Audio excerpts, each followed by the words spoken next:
Here we go. All right. All right. We are live here. I'm just going to pull this up quickly. The lineups to both, because honestly, I really haven't even looked at it. I do see that Iracunda made his return to the starting 11, but they guess can't have too many Negroes on the pitch at the same time, can they? So this is the squad. Marmouche up top, Salah behind him, which makes kind of sense. Just have your fastest dudes who are the best on the ball central and bang it long and hope one of them can create something out of it. This is gonna be fun, honestly. It's two teams that kind of want to play some attacking football. They aren't known for their defense. Hopefully, we see a lot of goals because some of these games have been a little bit like tight and airy and annoying. And welcome to our watch along. I am CrunkChocolate, and I'm here with my good friend Elijah. How's it going? Hey man, we chilling. We are chilling. Uh, it's a beautiful day in New Orleans. It's Essence Fest, so the city is popping, and I don't know, it's good vibes. Good vibes going into the weekend. Very good vibes. Agreed. Like we're starting to get to the nitty gritty. I don't know what I'm gonna do though, because of the fact that we have for now 2 weeks we've had. I'll just get this out of the way. For 2 weeks we've had 3-4 games a day, Hmm. and starting Sunday we're gonna go to having two, I think, maybe even one for most days. Yeah, Yeah, and then we're just gonna be left alone. And I know that the leagues are returning, so our weekends will and occasional days will be fine. But like the intensity and amount of football that I have put myself through is I'm kind of sad to see it go. and honestly, different play styles too. Like I think someone had pointed this out, especially if you're a Prem fan. I know you consume a ton of footy. I mean, between Prem and women's and other leagues, so you get a little bit more diversity in like the types of games you see. But for a lot of people who follow mostly the Prem, which Mhm. our UK friends A lot of typically people, only ever yeah. watch the Prem, they're going back to seeing Arteta set pieces, and then basically any team with attacking talent having to try to break down these insane low blocks from the bottom of the table. Like just not as exciting, high stakes, go for it, balls to the wall stuff that we've seen this World Cup, where there's just been so much late drama, especially in the first round of knockout matches. Like it's just tough to replicate some of that in the Prem, and I don't know. I will miss it for sure. Yeah. The different styles of football. Actually, hold on. Let's say this: we're feeling Australia gets upset. I mean, it's possible.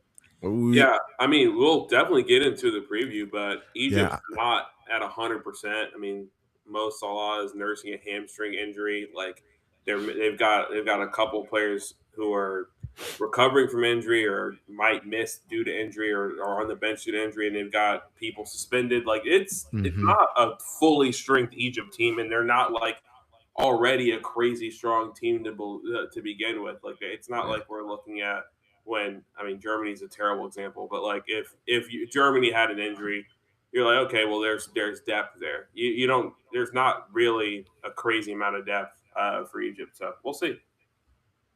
At all when it comes to the Egypt side. Yeah, it. Yeah. We've seen that like once. Unfortunately, we've seen that with a lot of these African teams where the moment their star players, their subs kind of get taken off, the game struggles. And you naturally obviously would want to see more and better from these teams, but this is a step in the right direction. A lot of the conversation is on federations. We have been hearing so much fallout from some of these uh, federations, players still not being paid like from AFCON, Yeah. and uh, the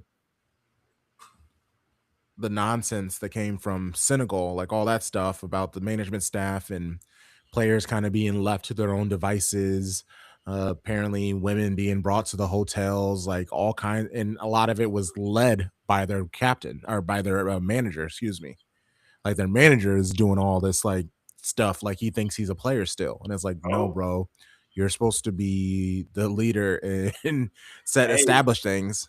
that man said, I may only get one World Cup. I'm gonna live it up. Like yeah, apparently they were talking more about like the the event that they're gonna have after this competition, and they're like getting expensive bottles of alcohol and stuff, and it's like, bro, like we haven't even done anything yet. And Hey, but to that point, you got teams like Germany who took it super seriously. mm, And, they limited the amount of people that could come and all this other stuff. And look where they are. They've gone fishing, as they say in the NBA. They in Cancun. 1, 2, 3, Abisa. There you go, bro. That's where they at. They got an early start to preseason. So I mean, it is, but like you said, some of the stuff we're hearing is crazy. I mean, this has been, I think, beyond. This is probably the craziest World Cup for a myriad of reasons. Like, I think part of Yes. it is I think this feels like the first return to normal World Cup, even though there's so much different about it. But like Qatar was in winter, it felt weird. There was this gap, there was this break Yeah. in the middle of the season, and then there was already so much scrutiny and stuff around it. And there's been plenty of scrutiny around this as well, There has, yes. for sure. But also, what's been crazy is like I feel like I don't know what I don't give Elon credit for a lot, but that man instituted an auto translate feature, and brother, the things I have been seeing are insane. Like it's like, so I don't know. I don't want to be like shout out to that man, but I mean he might have cooked with that. I can't lie. That's hilarious. Yeah. Yeah, it has been interesting watching, you know, fallout, the laughter, the banter. Um, Obviously, England versus Mexico has gotten Yeah. quite dark. Some of the posts that I've been seeing, people Oh yeah. sending back to each other. But yeah, so we do have actually. I'm at a minute 19:20. Where are you at? I'm at a minute 10. So Okay, we're this is the first time that I've been ahead, that you've been ahead of me. I I feel know. like usually I'm ahead of y'all. I'll give it a good 10-second pause. No, you're good. You're good. There we go. We'll be a little bit closer. Yeah. It's all right. Yeah, man. Finishing up my cold brew, and we got a couple other watch alongs that I think we're gonna do today. Happy Friday, Jen. Thank you for joining. So I think I'm gonna save my brewskis until later.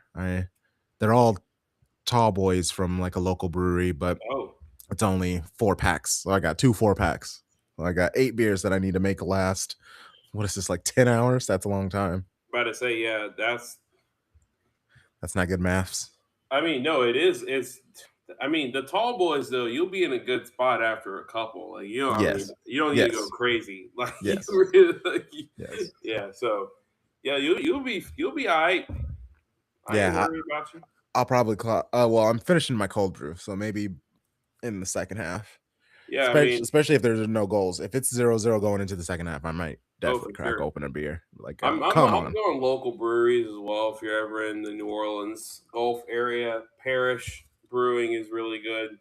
I've Mm. got their Gulf Coast IPA, which there you go for folks who are interested in Oh, beers. nice, nice, nice. And then Urban South is like Abita is the big name here, but Urban South has Yeah. been my favorite brewery in New Orleans.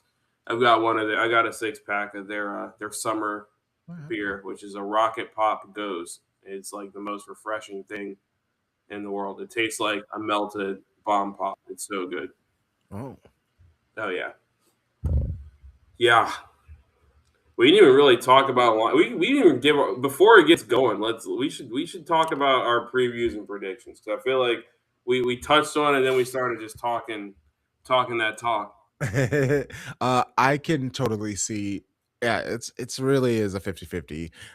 I'm gonna I should say Egypt because Manchester City's own Marmouche, but Hmm. I kind of want City players to get eliminated, Oh, for go back to sure, Manchester, rest brother. up. I'm with Uh, you. When yeah, Tino Livramento picked up that injury before the World Cup, I was like, thank God. Mans can't stay healthy, so Yeah, honestly, I him was like, him "Hey, cooling that for man's 3 months gonna might be be good. recovering all summer. He's gonna be Yeah. healthy by the start of the season. That's what we need. We don't need him to get injured now and not be healthy until September. We need him in August."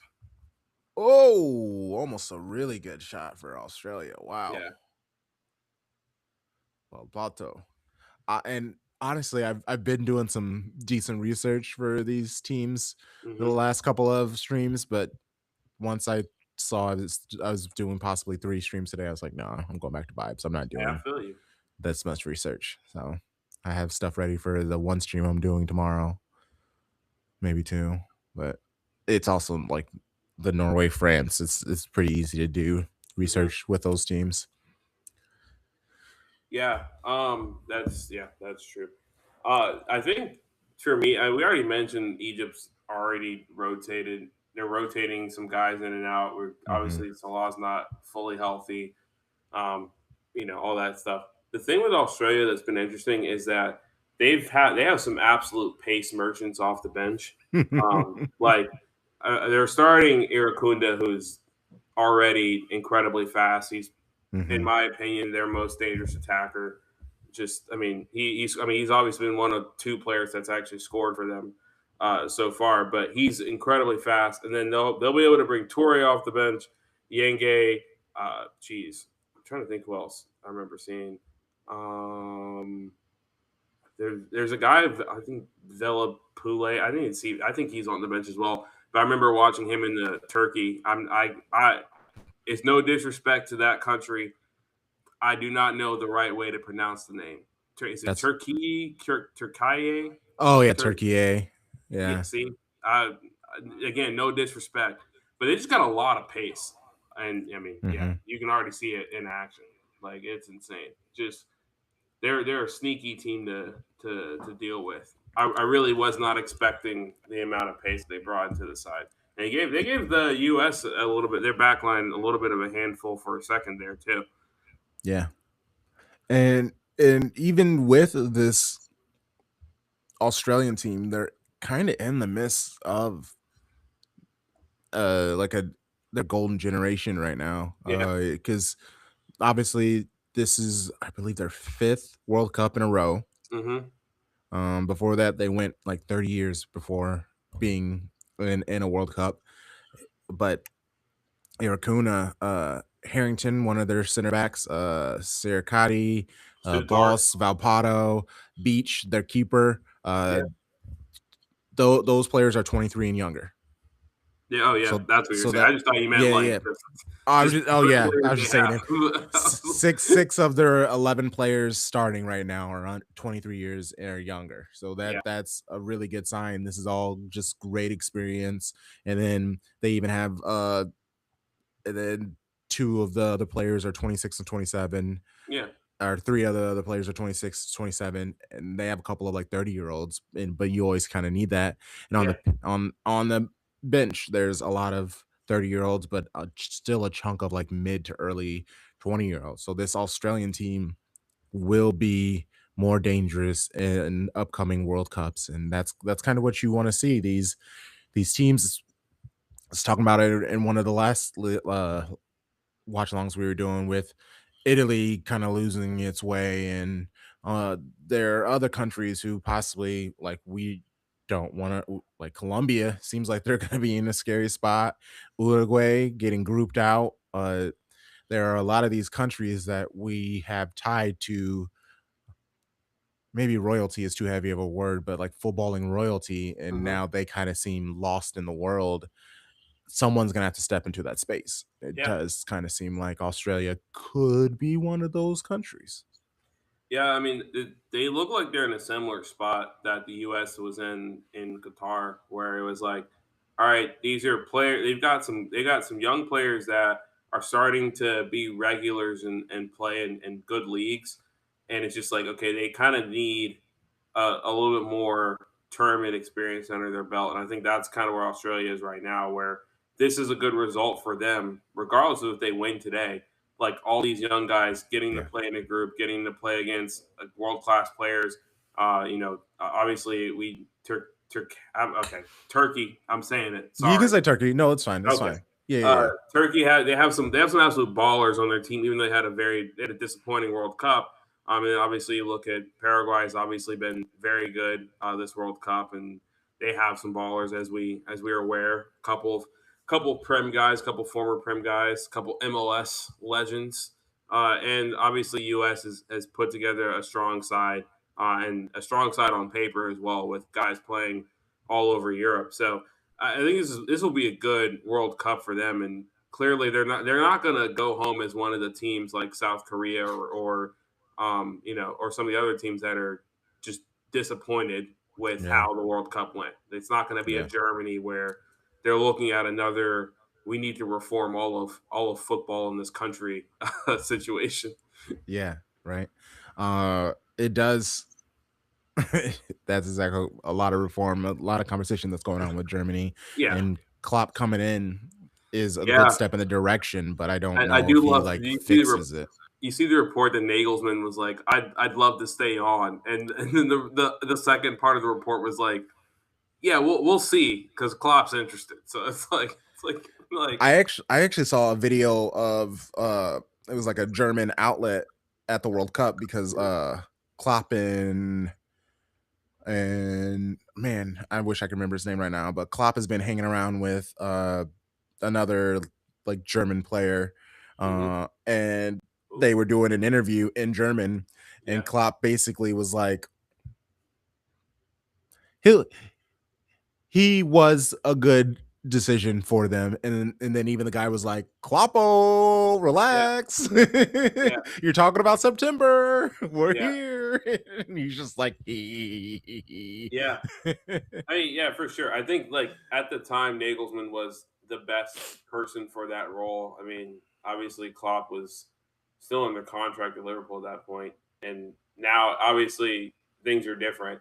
But I mean, Nagelsmann is also like I don't know. He's a somewhat polarizing coach. He's underperformed when he's gotten the big roles, Yes. and so that's his mo. And so I'm curious to see what happens with him after this. Like I'm sure, regardless, he'll be fine. He'll get a job somewhere. Yeah, he will But for it sure. does feel like this is yet another example of, hey, this guy who everyone thought was going to be the next Klopp, going to be the next young kind of German guy who just ends up managing all the best teams and winning. Well, just he's just not it. He's not that guy. Yeah. So, And that's okay that he's not that guy because, like you said, he is still kind of young. I think a lot was put on his shoulders. oh, for sure. It is obvious he is a smart person. He knows football. He loves the sport. But yeah, there are definitely some like parts of the game that he needs to kind of hammer out and figure out about like who he is as a manager. He kind of allows like when he needs to step in and actually manage some things because he does Yeah. kind of just let things crumble and kind of seems to just look stupid in the face while it's happening. Mm, Oh, Egypt! yeah. But I'd say that is a nice set piece routine too. I mean, Keep waiting for. it was cool. Yeah, that was great. I keep waiting for VAR to take away our fun.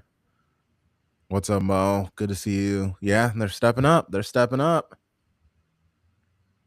Love it. Love it. Love it. A goal. Whoa.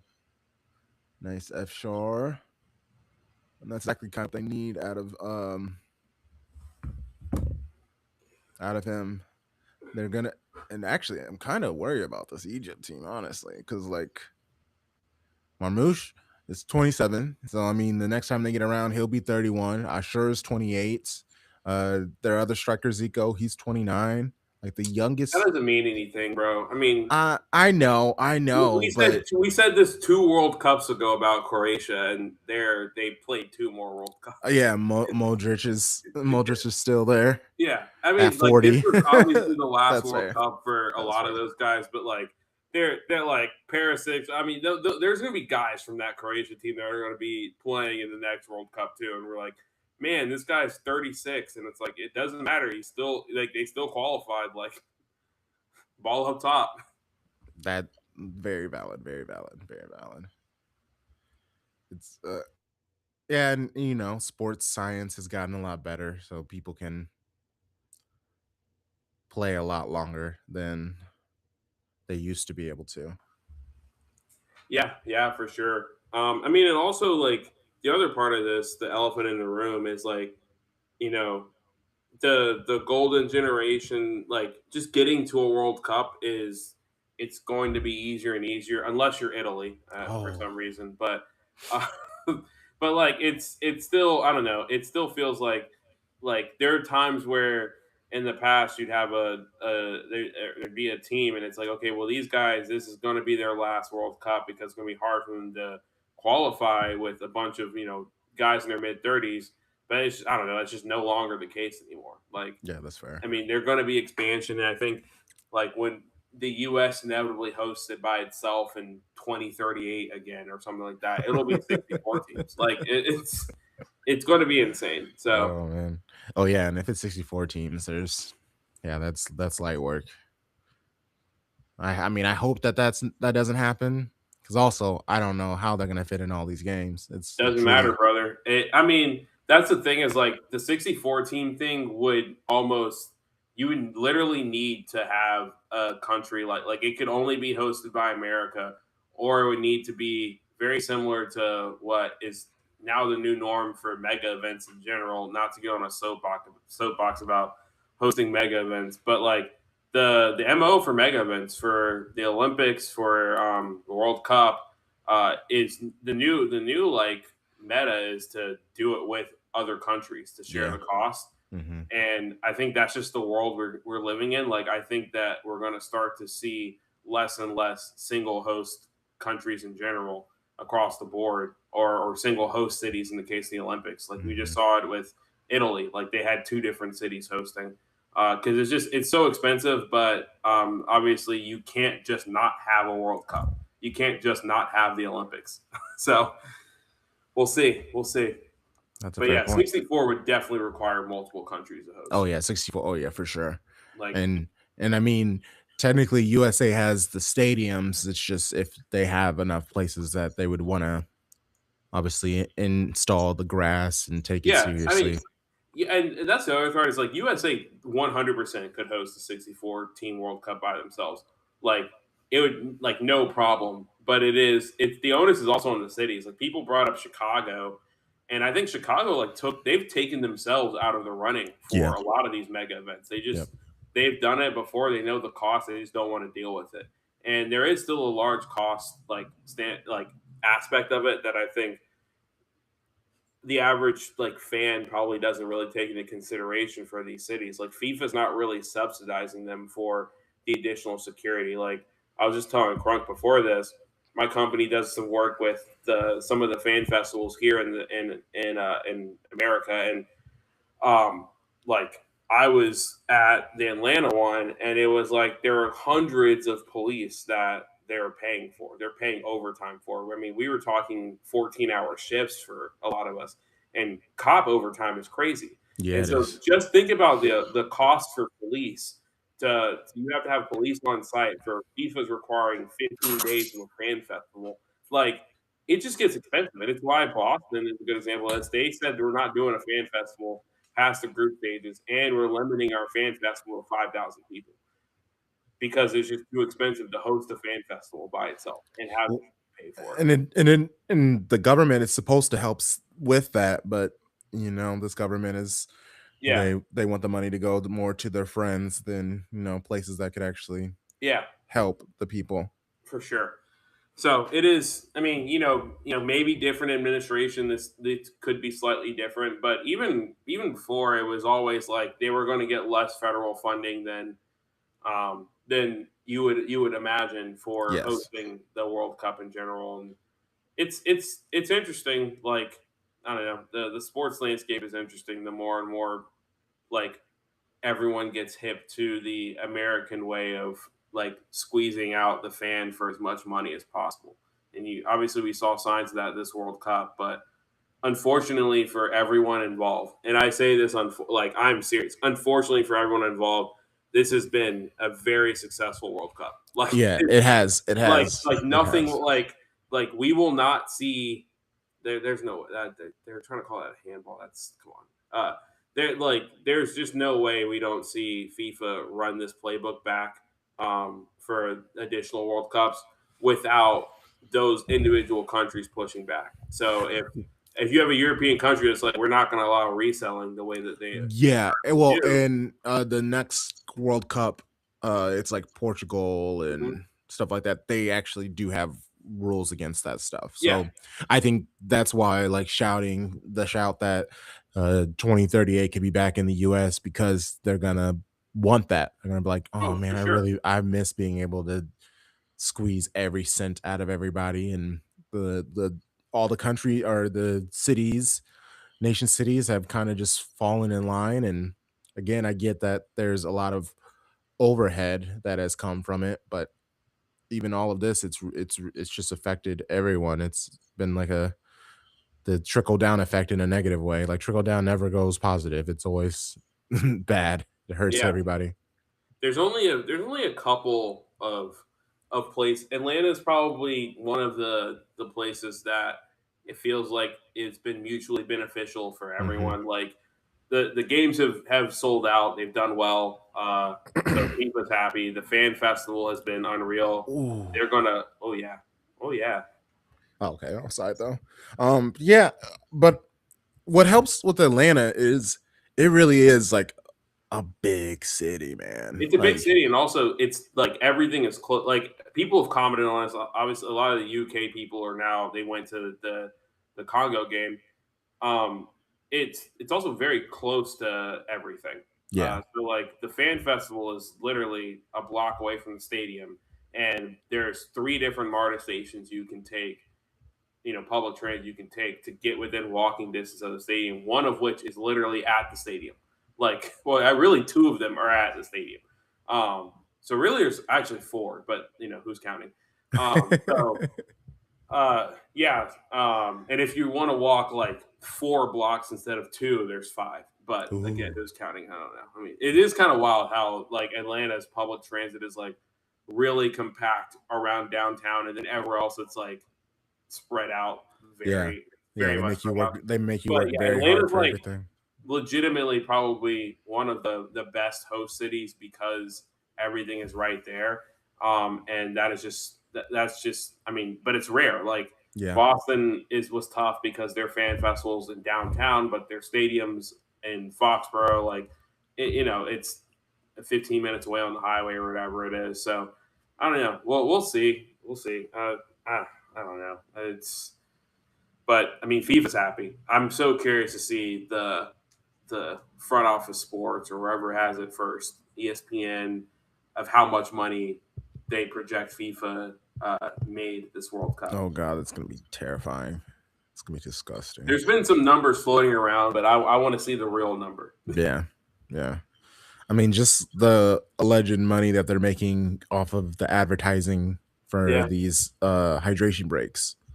Like yeah, just that in itself is those numbers are kind of appalling. It's just like, oh my god. yeah, So I mean, yeah. some of these other countries, We I'm need sure they're someone gonna. else in the chat to actually give us something positive to talk about because now we're just dooming and gluing. uh, I am. I well, speaking Oh, of okay. positive. Actually, no. There, I do want to shout this out because Mo Football FC. I hope Mhm. I'm saying that right. Mentioned give Atlanta their respect for not taking advantage of people. Yes, Arthur Blank, best owner Yeah, in pro sports. Yeah. That man deserves to win a championship off of the fact he stands on business. He can't. And for those who don't know, I'm sure it's common news now, but everyone in America knew this. But they have fan friendly pricing in Atlanta Stadium, and they refuse to change it. This is not the first sporting event that has been there. Big sporting event that's been at Mercedes-Benz Stadium or Atlanta Hmm. Stadium.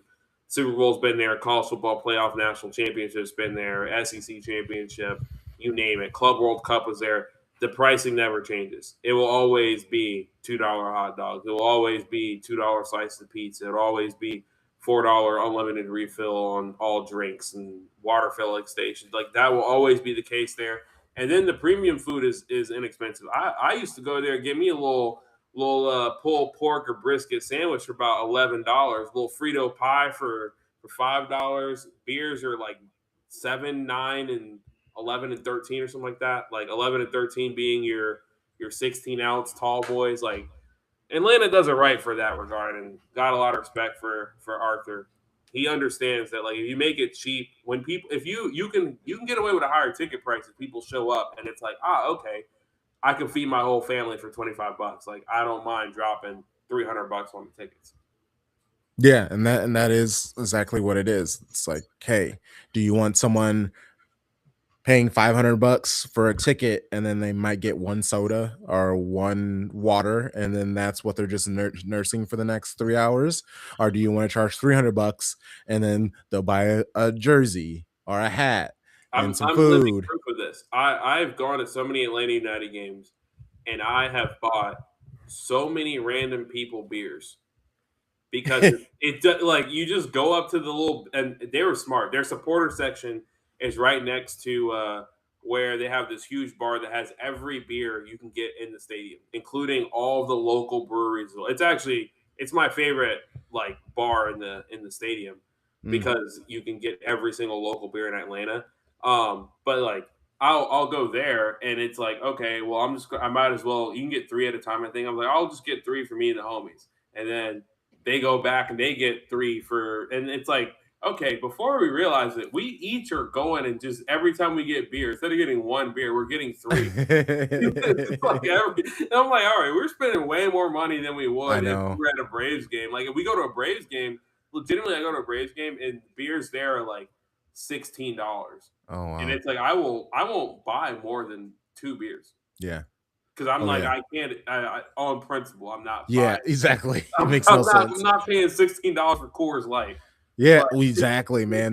Like that's the shit that pisses me off. It's like yeah, you guys cannot be charging me this much for this yeah. beer. Like at Well, least make it especially for the tall boys you see in the store that you can get for $2. You're like, all right, bro. Like, like I get profit and everything, but y'all are just being and then yeah, and it's even worse with draft. It's like yeah, no, it's crazy. No, it's it's crazy. egregious because you don't really even need that. Like how expensive is it really for you to have beers which don't expire, like Yeah, sitting in a fridge for like, all right, like you can't tell me that you can't charge less for beers. right. And the more That's you buy, the margin shrinks or yeah, grows. So like yeah, yeah, no, I'm with you. I'm with you. I'm with you. It's that just like shout out to local sports. Like I love our we have like a local AAA baseball team yeah. and they do like $2 beer days on Oh yeah. Thursdays and our hockey team does like dollar beers on weekends. Like it's so great. It's always so great. It's like yes, please, thank you. And so I try to go to those and they got rid of it, but they used to have this really nice ticket where it was like $20. Mhm. It was behind the home plate, and they had people who would just bring you your food and drinks. So you could just like sit, and that's what I would do for my birthday. That's a good So, one. like a lot of times, especially when I was younger, I would just go and spend there and I'd say it's my birthday. So then other people would then buy me drinks and I would buy myself drinks on top of it. And I just wouldn't move. I would just get like dumb. The only time I'd move is like if I had to go to the bathroom or something. But Wait, so yeah. were you saying that was it actually or were you just saying it was your birthday? No, it was actually my birthday. No, Okay, I'm about to say I'm not the type to actually like because what if someone calls you on it and then now no, you've yeah. just like had Show me all your this ID. yeah, yeah. Especially as a black man, like Oh, for sure. I'm gonna try to keep. in Iowa, like a black man in Iowa, like they want to catch me on some shit. So I'm not giving them any more material than That's wild. they already have Wow. on me.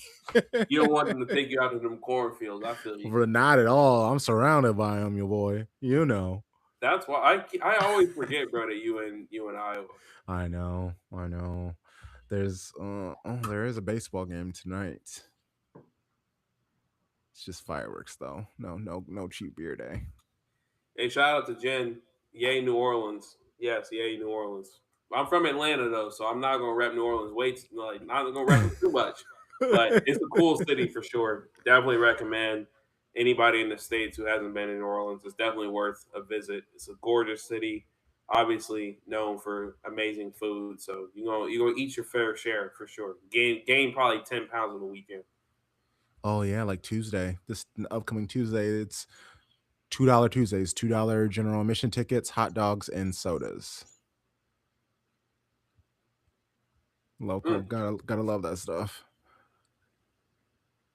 Yeah, that's what I tell people. Hey, if you come here like 4 times a year, we get to have a legitimately good time. We have some good restaurants with like real ass chefs, tons of drinking places and eating and also, just like dive bar type of vibes. But there are some really cool spaces, and we have a pretty good art museum and take you to one of our local sports games. It's usually actually a really good time, that's and fire.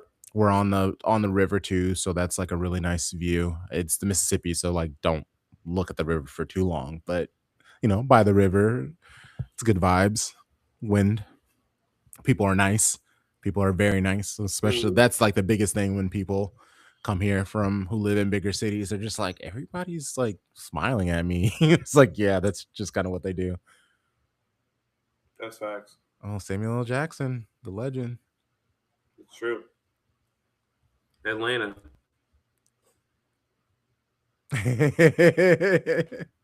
I'm from Charlotte, but I lived in I don't know Metairie. Metairie. Okay. Yeah, Metairie, cool. It's a little burb, little suburb. Also, like some great food in Metairie too. Like it's like this whole region. Like you're gonna get good food. Yeah. Like there's a spot near my office, which is in Jefferson Parish, Ooh, nice. and it's just called Highway Fried Chicken and Seafood. And bro, they serve two things there: fried chicken and fried seafood. It's delicious. Keep it simple. Keep it simple. Sometimes that's all you need to do. Just do Facts. two, three things and do it really well. Facts. We need more places like that, actually. Uh oh. Oh, he's actually really down. It was funny when he did that tackle. I was like, oh, that's not the guy who actually made the tackle. That's like a different off the pitch situation.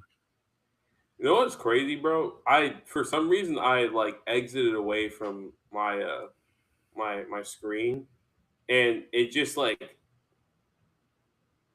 was like just paused. Like I didn't do it. I just literally switched tabs and it Oh, paused. the game And so waited I'm for sitting there you. and it like returned to like and they were still in the hydration break. I was like, there's no way this hydration break is taking this long. And then I look at the thing and it was like, the little progress bar. It was like Yeah. not even live. I was like, oh, okay, all right, well, that explains a lot. It was like you're not watching. Where'd you go?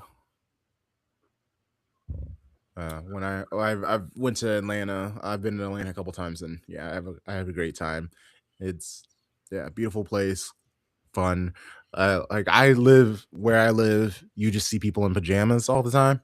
Mm. So whenever you just go to cities where there are distinct places where people are like they just have that shit on, Yeah, as whether they it's supposed to like be dressing. yeah, whether it's on purpose or that's just like who they are. Like Yeah, it's always so nice. Like like when I went to New York, I was just like, everybody has that shit on. This is yeah, crazy.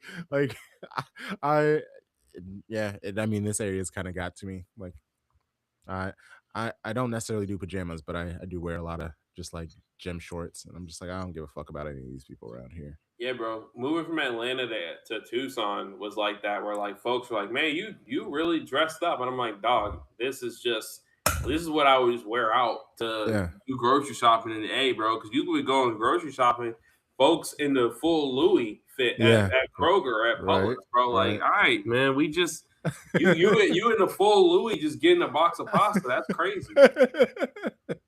So you gotta be on your A game. Yeah, man. Oh, that's hilarious. Okay. Australia, they look good for a goal. Like it could come. They Yeah, just yeah, they need do. to They look good. piece together some passes. I really do think that's been you talked about the depth. I think Australia is kind of different where I get more nervous, and it happened in the US game. I got more nervous when they started subbing on all these incredibly fast players. Like they just it feels like all their attackers are at kind of the same baseline. And Yeah. so when you sub, when they make subs, it's like, okay, well now I got to deal with a pretty solid attacker who's fast and who's fresh versus tired legs in the Yeah. back line. So Mhm.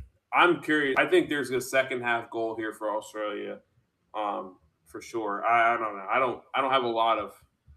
This is just my intuition. It could happen right now. Who knows? Hey, good get would like a first half and a second half goal or like Sharpie was saying in our watch along a lot.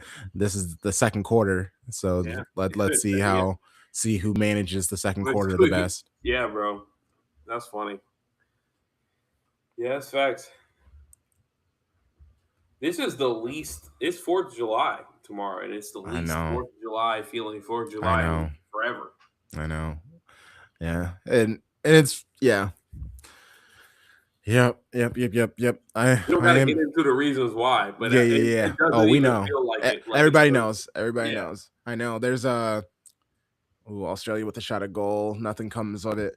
I It was supposed to rain because I do kind of want to go and go see some things go boom in the sky. That would be fun, and it's in just like our general downtown area. And it was a few years ago when I went, but I went to like a brewery that I like, and it was packed until everybody left to go get a good spot for the fireworks. But you Mhm. can still see the fireworks from that space. So Classic. I just like go to the side of the building, and I'm just like drinking beer and being able to just walk straight up to the bartender and be like, "Give me more beer." And we're just like having fun and getting free beers because I'm the only one in there. Like, so I'm gonna see if I can do that again. That's the move. I'm trying to see. Goodness gracious. Yes, all the rain is left. It's gonna be today and Sunday and cleared up tomorrow. Shout out to Mother Nature. You a real one. You a real one. Will not be wearing any red, white, and blue though. I've worn red, white, and blue for these US men's teams though, but There you I go. won't I won't do it for 4th of July. You won't see any stars or stripes on me. Dog, I might wear. I did at the Atlanta Fan Fest. They had the Waffle House had a pop up, and they had some like Waffle House hats with a eagle on them. I would wear that if it's I, waffle. Like if brother, it, like I got one. yeah, I like a got one. brand like that, I would rock it. Yeah, Oh, yeah, for yeah. sure. And so that's my only patriotic. Like I'm wearing that to the beach. Like that's gonna be my patriotic hat. It's Waffle House, that's so on brand for like Waffle House in an Atlanta fan fest. Like that yeah, bro. Waffle They had a House full knows their pop up brand. shop. It's still going. Like it's sick. It That's is brilliant. actually. I love it. They know their brand so well. It's so great. Okay, let's go Australia. They're trying. They're trying to Yeah. show themselves. Again, I like this attack is a it's a solid attack. I mean, the pace is what gets like they're so quick in transition. Yeah. It's like you. I mean, I think from what I'm seeing this match, Ooh, the nice. wing play has been kind of the failure in their attack where it's like whoever's out wide will just put in one of the worst crosses in the world. Or they just like don't beat the first man, and it's like, all Yeah. right, man, like You gotta you do a little all bit this better. space, you got to do something with it, Yeah, you brother. gotta do something with it. Yeah, it's and they play very similar to the rugby team. The rugby team, it's just like fast, a lot of offloading. They try to Yeah, take advantage of space, and they're like the aim of the game is to score more. So like Crunk, we have a decent defense, but like the you, aim is to score more. I didn't know you a rugby guy. Yeah, I grew up playing rugby actually. How do you grow up playing rugby? I started at 16, 15, 16, and I played till I was like 24. In Iowa? Mhm. They get down like that? Yeah, yeah, shout out to the Quad City Irish and Oh, oh, the Quad you, City Barbarians and the Barbies, the oh, boys. you naming it? Yeah, they were like, the our high school team, we basically ran Iowa, the Iowa division for the, like, 3 years that I played, What and does the rugby? When did the rugby season happen? so there's 2, there's, like, a fall, which is the serious, and then the spring is fun, it's kinda warm up, but you do both of them. But yeah, the I guess fall is. my question is really like, is there a crossover? Because I know the Midwest in general is a big wrestling community. Is there a crossover Yeah, between yeah, no, wrestling? we especially with the, like, younger, our when I was playing in high school, we had some, like, football players that would pop up in the spring, a lot of wrestlers in the Yeah, fall, like, yeah, for sure, other teams, like, their coaches were like, "Hey, you have to play another sport," and that's they fair. aren't good at basketball and stuff like that, and then they found out about rugby, and I really liked about rugby because our the boys and girls did like a mixed practice. So so you're a teenager, you're like, bro, I get to practice with girls. Yeah. So like that was a selling point. A lot of traveling and stuff. It was on the weekends. So you'd get together really early in the morning, and basically when everybody get back, you'd all just be like hanging out with each other. Hmm. Yeah, it was a whole like really cool family thing that a lot of the people I'm still friends with. Like I'm not friends with a lot of people from high school, but a lot of people from that rugby team that I started playing at in high school, I Yeah. still know. Yeah, That's good. Crunk, I got a question for you. Cause see, yeah. I feel like every time I'm on a little shady gang stuff, you always are no one's ever asking you stuff. You always ask the people stuff. So far, I mean, we've made it through the round of 32 almost. I mean, we got the Hmm. last few games still to go. Who is the team that's been the most surprising in a positive way for you this World Cup? And then after that, we'll hit the team that's kind of been the biggest disappointment. Obviously, I mean that the easiest answer is Paraguay. Yeah. Just, um, I knew they would give people fits just because they know who they are. They aren't apologetic at all for having to make games ugly and difficult and things like that. It's always nice that people are unapologetically themselves. Hmm. Uh, Another team that I guess impressed me, honestly, Homerism, USA. Like I figured they would do decent, but Yeah. it and it's technically statistically they've done good, but they haven't. Like they had an XG difference of 0.4 throughout this tournament. So like they're technically not putting themselves in good positions to score, but they are scoring because they were fourth in goals scored per match.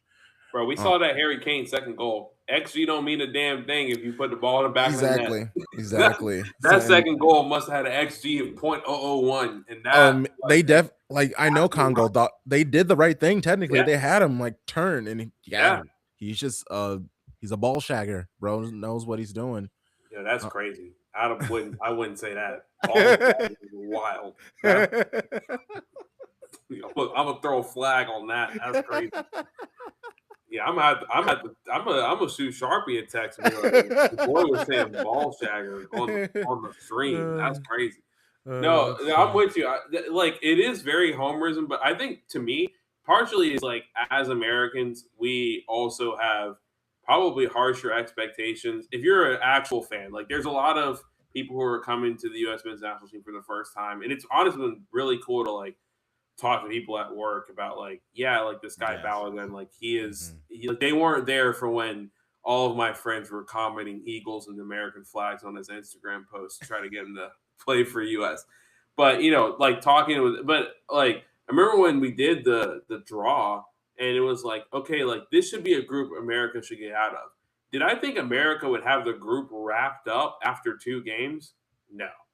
Like that is crazy to me. And so like for them to win their group and then also like look good in the round of 32 again, opponents, you know, you can't choose who you play in a round of 32. But I mean, they hadn't really been successful against European teams for the last few outings against European competition, and so to actually go out, perform, execute, they have exceeded my expectations.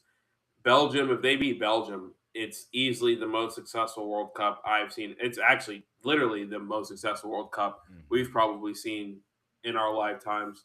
Um, so yeah, I Yeah. mean, U.S. Eh, is a good shout. yeah, Paraguay is a great shout as well. yeah, Paraguay is the best one, but like, and it's not even necessarily the fact that USA are winning. It's honestly, it's like it's the flick-ons, it's the Yeah. one-touch Oh, they passing, the it's the the system is class. great. Yeah. Yeah, yeah, it's the class that we're seeing, the quality in the players that we have seen them show it in club teams around Yeah. the world, and that was the whole idea, was to send these people to other countries and learn and get add that tech, add that flair, that creativity to their game. And now we're kind of seeing what that can mean and what this team could do. Belgium, anything's possible with them because they definitely don't look scary or Yeah. threatening. We know they have the quality, they have the players who can bring the quality.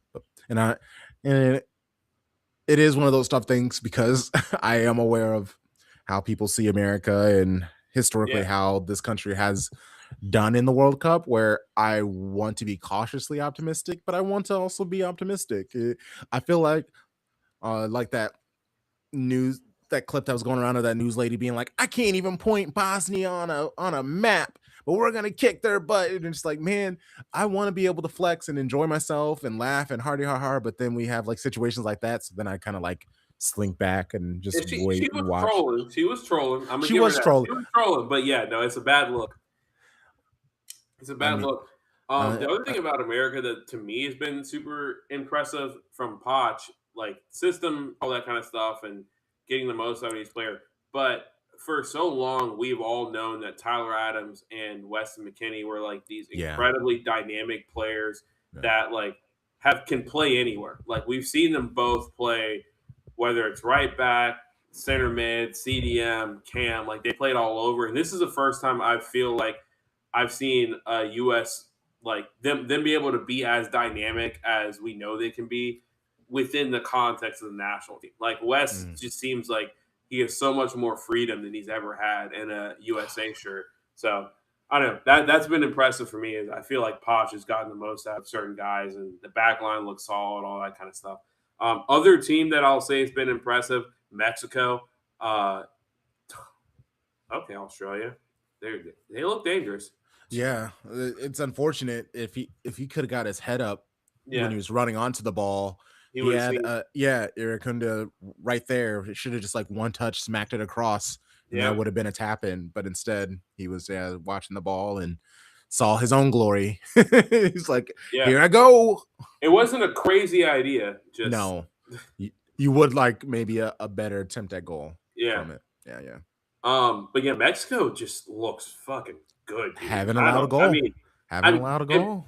and part of it is they're playing in Mexico, but Yes, like that helps. that helps, but also like that's the whole point. Like that's what you're expecting if you're a host Mm-hmm. nation is to Mm-hmm. get home field advantage. And U.S. Really, I mean, that's a whole other conversation. They never really have home field the way that other countries do. Um, and we're not going to unpack that whole conversation. But Mexico, like, they have true home field, and so just seeing how dominant they are, like, this is not the same Mexico that I've been watching in Concacaf the past 3 or 4 years, and like the fact that they're so good, and it seems like and America has made them look so bad plenty of times over the last few years. Yeah. That also is like, okay, well, maybe I mean, like, I wouldn't mind. coming up against Mexico if they, I mean, obviously different sides of the bracket, but if they ended up in a final or something, it was USA Mexico or something. I haven't looked at the bracket, so don't quote me on any of that. But if it ended up being like that, like I'd be like, damn, America's winning their first World Cup because I am not fearful of Mexico on neutral ground. But good lord, they just look so good. That Yeah, like, and I love it honestly. Like I'm not a mhm. U.S. men's national team fan that hates Mexico the way that I think A lot of people do. certain sects of the Yeah. fan base do, and they Mhm. definitely hate Mexico for reasons that are beyond the the play on the pitch. We'll say, but Build the yeah, wall. I love Mexican fans. They're some of the Yeah. most passionate and best Yeah. fans you get in this hemisphere. Joyous, welcoming if you know, if you're just Yeah, like for there sure. to support the game for the game. Yeah, And for again, sure. not without their own issues for sure, but Okay. also like American Outlaws. I don't want to even talk about it. They're just as bad, if not worse. Oh yeah, for sure, for sure, for sure. Like that's It why like like shout some out of the stuff they do doesn't get covered, but yeah, they're just as bad I mean a lot of what they do negatively is not covered at all. for sure. Um ooh, oh yeah, Okay. it's oh shit. Um honest and that's number 20. Hmm. He's great doing everything leading up to the goal, but once he gets into that final third, he kind of just like falls apart. 20 for Australia, Volpato. Yeah, on the right, yeah. He plays for Sassuolo. He's Oh, 22. So you're talking about mhm. young players. Yeah. Try some things out, Yeah. get some experiences. Yeah, Uh, he definitely plays with belief, and that is most important in a footballer's confidence. Uh-oh, he's still down. What are you doing? Get up. it's overrated.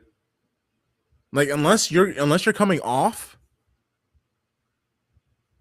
like respectfully, like we there's 5 minutes. I mean, he was taken out. Like that's not great. But if I was the manager, I'd be yelling at him and I'd be like, get up. It's literally 5 seconds before we're done and it's halftime. And now you're just stalling and you're wasting all this time. And Yeah. you're gonna have to go off the pitch now because you're still down. Like I mean, and he's still down, even though people are like looking at him. Let's add another 90 seconds to the extra time. Oh, just blow the whistle. It's in the half.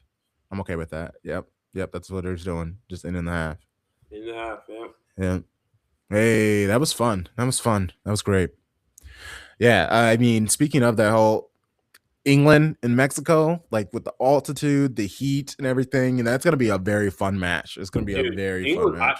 legit, like, I mean, did you see the report that they're letting them use Viagra? Uh, I Excuse look me? at your face. I see you have not seen this report, but WADA is allowing England to use Viagra as a like a to increase blood flow to the lungs, um, because they're playing at such high altitudes. Oh,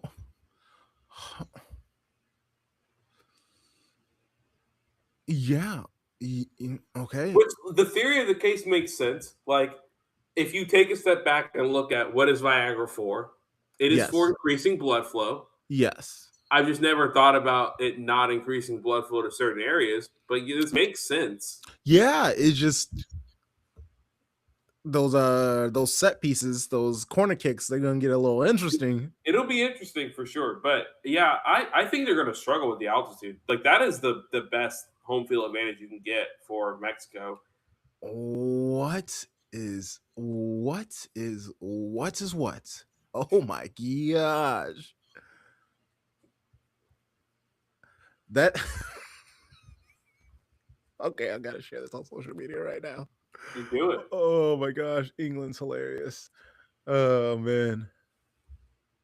Also, I will say, speaking of kind of the home field, they're used to it situation because we already know like Mexico has that in the bag where like they have the full home field advantage Mhm. because of the altitude, all that kind of stuff. One thing I'm going to be paying attention to is Paraguay and France tomorrow.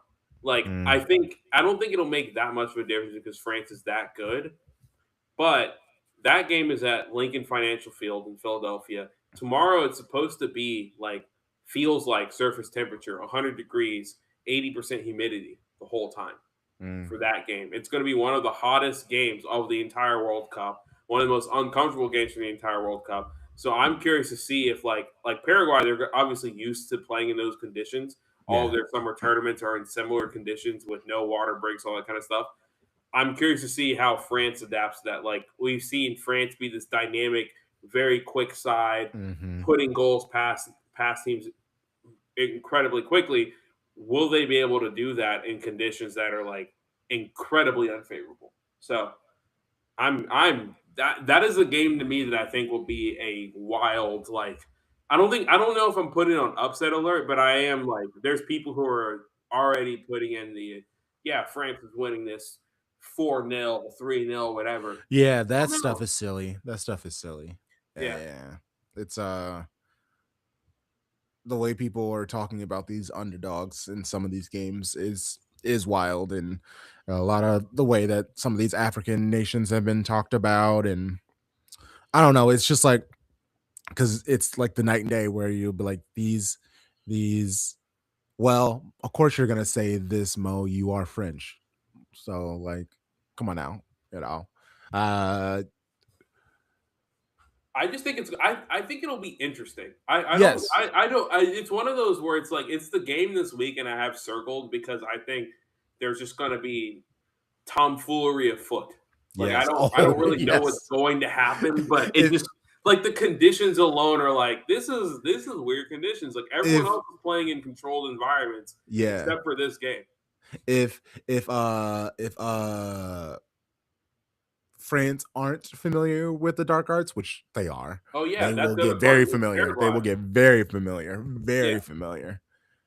All those Conan Bowl teams, bro, and Paraguay is one of the real dark art teams because you got to remember, like a lot of the Conan Bowl teams have like some of the most technically gifted players in the world, like that are just world class, top of the line, and they're just able to play through anyone. And Paraguay has Miguel Almiron, I'm so happy he's gonna be able to return too. yeah, no, I mean, I'm Hopefully happy he's for him not too, but it's also dumb. like they're not beating you with technicality. They're beating you with grit and grind and like Yes. obviously Julio and Ciso, like he's great and all that kind of stuff, but still they're a grit and grind like dark arts Atletico Madrid type team in Conan Bowl already. You take that and you plus it 1,000 playing France, like it's gonna be a gnarly game. I feel like that is an under game for sure if I was a betting person. It does. Yeah, it well, the odds are probably gonna be insane. Yeah, no. Right now, I think the odds are juiced to the under because I did bring it up to some friends who are addicted to gambling. They need to call the hotline, and they were like, "Yeah, we're already on it. The odds are juiced to the under now." And I was like, "All right, you go ahead, brother." Yeah. Well, I guess it depends on the under, because if it's 2.5, I'm not It's two and taking a the half. under. Oh yeah, I'm not taking the under. I respectfully, I don't think because I could see Paraguay getting one, and then France in the final like 2 minutes or not 2 minutes, 10 minutes of the game. If they haven't scored, or if it's like 1-1, they score two back to back almost. Like you, once France figures out kind of what Paraguay is trying to do, that the ref won't be protecting them, things like that. Uh, no, I mean, obviously, I just shared a video today, Musa, about that we were talking about is Spain the way that they're playing sexy, and and France is, and we're all big fans of it, and France are the best team in the world and probably should win the competition. So yeah, They should, but they're they got to get through the U.S. first, brother. No, okay, we didn't. Okay, so disappointing teams. I mean, we could talk about uh, halftime thoughts, but I think we're on the same page of Australia looked dangerous. They've looked more dangerous down the stretch, but they cannot find a good ball in the final third. I don't really know what else to say. Like Egypt feel like they're waiting. They're just kind of absorbing pressure. I haven't seen anything from Egypt going for it. Like no, especially outside of after that that. goal, like I Yeah. feel like Salah's not been Yeah. involved at all. I Uh-huh. don't know. I just there's nothing really to add on the halftime report. Yeah, I think that's why they moved Mo Salah centrally because we've kind of seen that he doesn't have it out wide anymore. I mean, he was benched at Liverpool. It's I thought maybe it was just like slot doing too much, but we're seeing it. He's now moved centrally. You can't bench him because there's not someone better than him. But even him being moved centrally, you would think that they'd be able to receive the ball, turn, and just find them and get something popping, get something going, and they have not been able to. And yeah, most disappointing team, obviously, that would be Germany. That's very easy. You would think that even with the way that Paraguay has made it difficult, they still should have been able to pull through that. Mm, I would obviously there were the I guess the teams that got grouped out of it. Like I mean, Turkey, honestly, I thought Turkey was gonna have a better performance, and they kind of just like fell right on their face. yeah. I feel like they're probably the most disappointing because even if you like a lot of these African teams, Mhm. some of them got 9 out taken of out by 10 like made it to the knockout round. yes, Like, and that's impressive to that me, is well, and they just weird calls, bad calls, sketchy for calls, sure. situations like that. That's kind of unfortunate. Um, and you are realizing it's wild how defiant I think the refs were in the group stage with some with like rejecting a lot of the like falls Yeah. in players trying to get calls, and we're kind of just starting to see this sneak back in the knockout stages where Mhm. they're calling some of these like ticky tacky fouls and things like that, and that's kind of unfortunate. I was hoping that they were going to keep allowing these players to be physical and really push the game and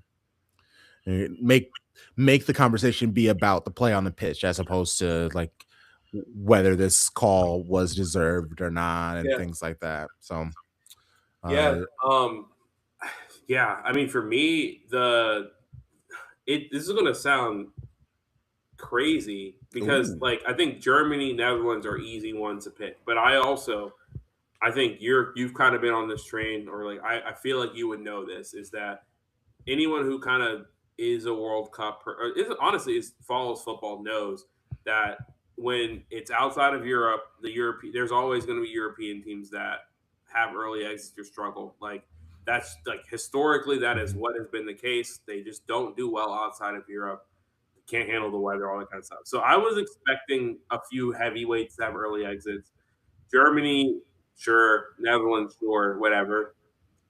Portugal has looked bad the entire World Cup, and they have been completely bailed out so many times. so many It's like times. it's hard for me to be like I'm like, all right, like yeah, they won, yes, last night, but like they didn't deserve to win. No, And then in no, the group stage matches, it's like they had one good performance. Every other performance was like, you know.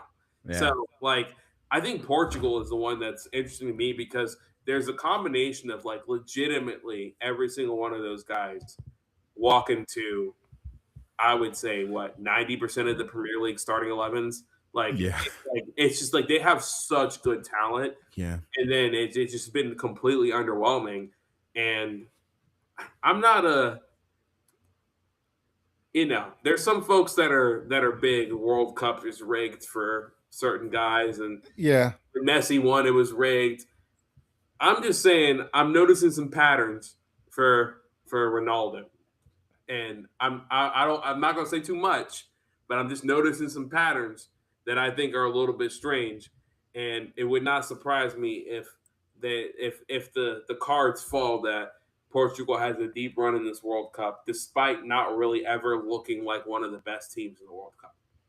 yeah, and obviously the Ronaldo of it all, him getting his red card suspension taken away I was about to because say like people have already forgotten yeah, I've there's some Ronaldo stands I know that are it's rigged for Messi, blah blah blah. And I'm like, brother, Ronaldo shouldn't be. He shouldn't have played the first two matches of this Yeah, World Cup. Like, yeah, what are we doing? yeah, and he is. It's obvious he is holding that team back. Oh, for He, sure. They literally won because he got subbed off. yeah, I because mean, part of that was like they were completely losing the midfield battle, but also like they had great movement from their attackers, not named Ronaldo. After that, and that's exactly what it is. It's like Ronaldo, he's not tracking back, he's not helping defensively, he's not really trying to cut passing lanes off unless he thinks it's going to help him win the ball. Uh, hmm a lot of the times in the buildup, he's all in Rafael Leao's space.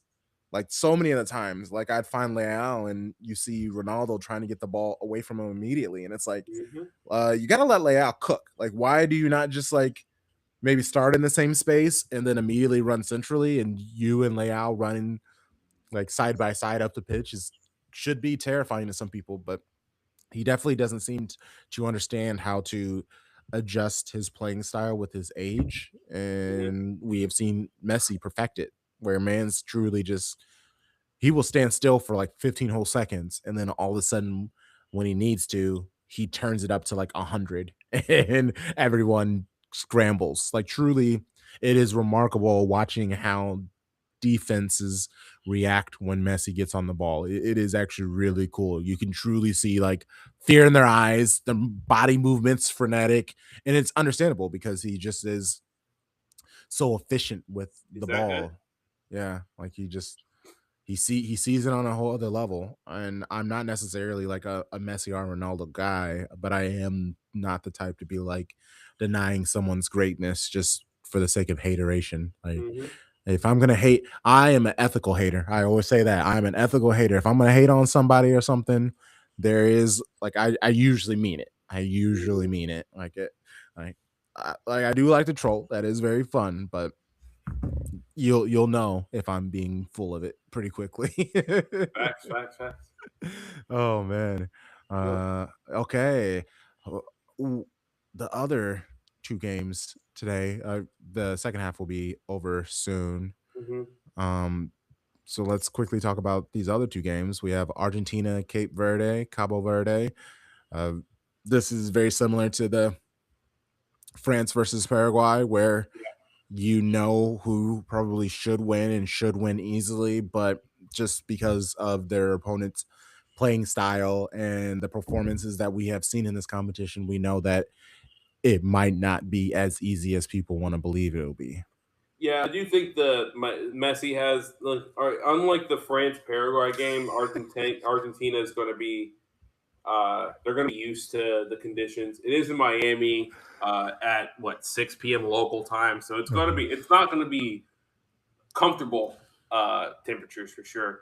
But wow, injury for Australia. That we'll monitor Yeah, that. That's yes. unfortunate. So yeah, he wasn't able to come back. Yeah, so we'll see about that. I think Argentina wins this one. Yeah. Partially because like Cabo Verde, like they've had good moments this World Cup, but there's nothing like we've seen from like Paraguay where Paraguay genuinely have moments where they just like look like they will score, and I feel like Cabo Verde it's not been as No. much of the case. Yeah, no. So I think like even if this game goes into extra time, like Argentina will find a winner. Mhm. That now I will say the nightcap for tonight is fascinating. Colombia Ghana should be interesting. I think that's going to be. I think of the weekend slate, that's probably one of my favorites Yeah, in and general. I can see Ghana winning this match because Colombia they can get frustrated very easily Yeah, and a lot of try. pressure on them too. Like I mean, this is Mhm. again another one where potentially James Rodriguez's last World Cup, blah blah Yeah, blah. Like yeah. they have a very in the midst of their own golden generation to an extent. So yeah, good lord. Okay, did not know how Marmouche missed that chance, but yeah, that's why he's Whoa. not starting for y'all. No, 1,000%. It's just like, oh And he like he telegraphed exactly where he was gonna go, so the keeper was able to push it wide. Wow, Jen, you just gonna call me out? Name one. I'm just kidding. Please don't. There's probably a very long list. All right, hey, crunk petulance. That is a part of me. Oh my gosh. Facts. I'm gonna grab some more water, hit the hay real No quick. I worries. will be right back. That was a heavy foul on Iracunda, and I don't necessarily say there was something wrong with it per se, but bro definitely did jump into his back with a lot of effort, and and I think he fell on top of him too, like that. There's no way that felt good, and this team without him are a completely different faction. Oh, okay, he seems okay. So it looks like Egypt, they're bringing it. They Oh yeah, and then yeah, he like studded him. Okay, yeah, it seems like Egypt, they're bringing the physicality. They're bringing it to Australia. With the lead, you can kind of get away with that.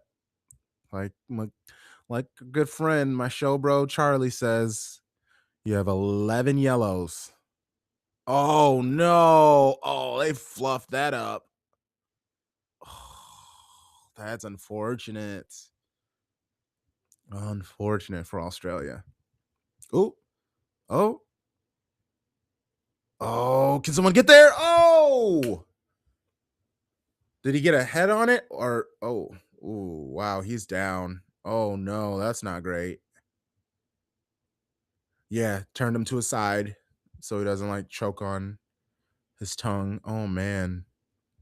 He looked out. Oh, that's scary. I think that was 3. So that would be, I saw 3. Haney plays for Al Hali. Yeah, that did not look great. That did not look great at all.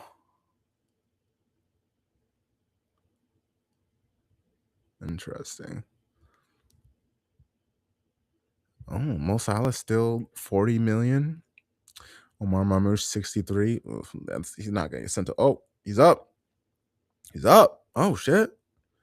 He was literally out cold. Are they gonna let him play? He I don't know no. what I missed, but I just see like hella people on the pitch right now. It looked like he like clashed heads with somebody and he was like out cold. Like he was like true. They're about to show it right now. Yeah, he Oh was yeah, literally no. out. Hey, he pulled the Fabian share. I'm okay. I'm okay. Yeah, honestly, I understand that he retired from international, but Fabian share at this World Cup would have been electric.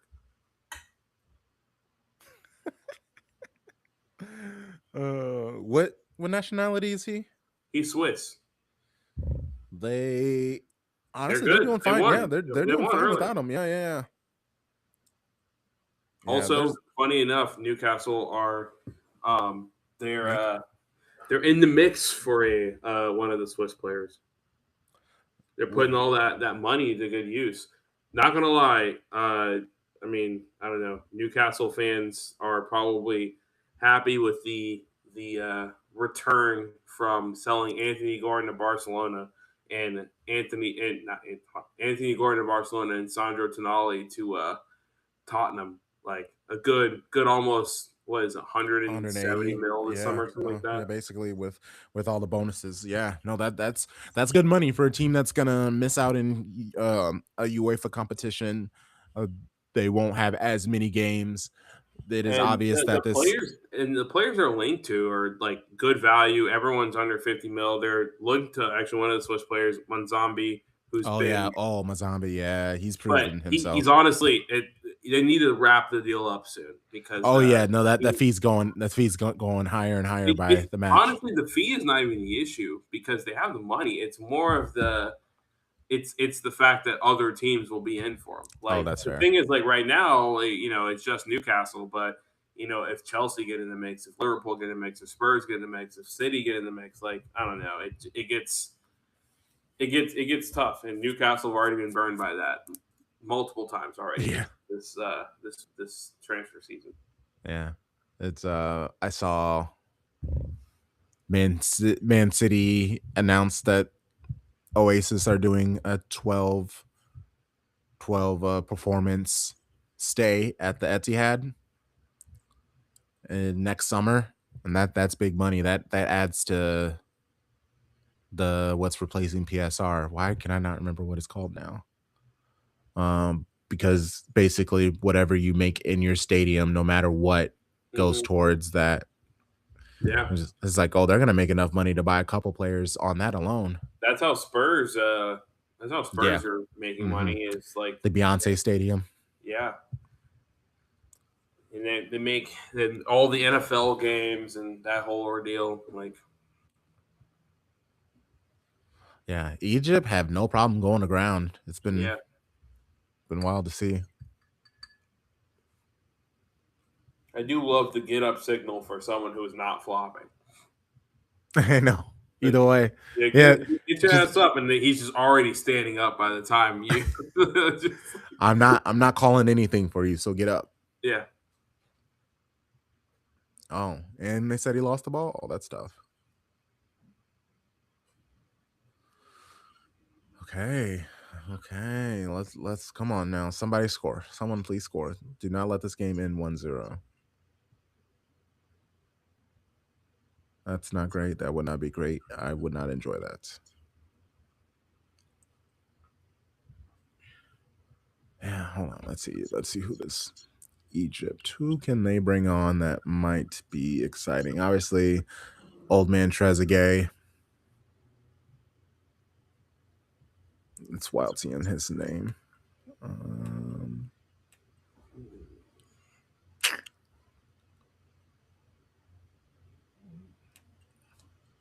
I know this Ibrahim Adel.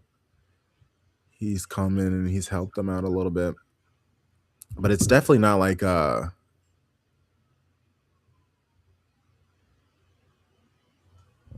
Morocco. Morocco, they have some players, yeah. and they're gonna be fun. I mean, it's unfortunate that the vibes are bad at Morocco. Just the way that they kind of handle themselves in situations, stressful situations, and stuff like that. But yeah, they're gonna be one of the last African teams to represent. Like, yeah, same about Cote d'Ivoire. Like they did well. Yeah, Congo giving England like their best shot. Man, yeah, it'll be exciting. It'll be exciting.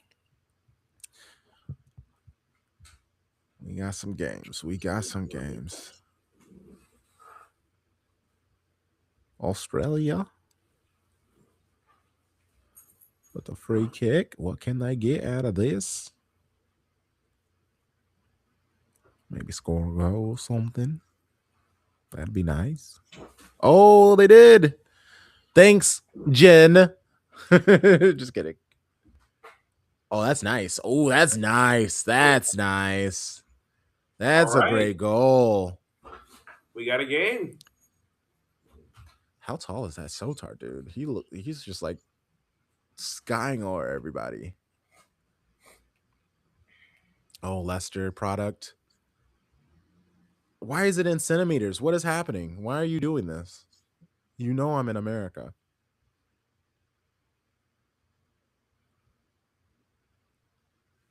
Let's see. Sotar. Wait, it's still in centimeters. Why is it in centimeters? What is happening? When is this? Why are you doing this? This has never been in centimeters for me. What are you talking about? Height. For some reason on my FOTMob, I'm trying to look up people's heights, and normally it's in inches, but for some reason it's in centimeters. It's in metric. Wow, that's interesting.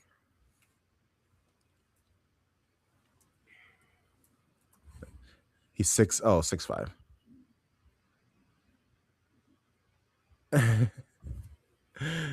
You are very ahead. Again, there's nothing wrong with that. It gave me something to look forward to, especially knowing I was begging for goals. I was begging for goals. All right. I don't need extra time because I do not. My light is like a chargeable light. It's not like a direct tied to something. So I've learned that I get like 15, 20 minutes after full time, and then all of a sudden it turn off. But luckily it's in the middle of the day, so I can't just open a blind. It'll just be You see that's harsh an own shadows. goal? Oh, they said it was an own goal. Yeah. And that's Buddy's second own goal of the tournament. That's tough. Oh yeah, honey. Oh, and that's the dude who freaking got clocked out. Yeah. Well, he clearly needed to get sub off. He's confused. He scored on his own team. Yeah, that is a little scary though.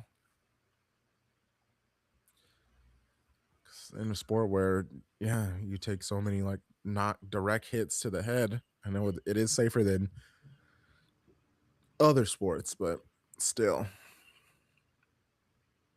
All right, Egypt, how are you going to handle this? It's kind of funny how they were letting Australia be the attacking team and Mm. hold on to possession, but now that it's a tie game, you see them going back into trying to score, and I hate that with teams. Like I would, like, bro, just go for it. Who cares? All right, because it's just I'm a I'm a really big when it comes to mentality and things like that, and so having to just go from attack to defend to attack and back and forth, it just really does something to the players and their mentality, and they might forget for a split second what they're trying to do or what the expectation is, and that just leads to openings. So just make sure they're well trained defensively, but always try to score. I'd much rather win 4-3 than lose like 1-0. I feel like those are brutal.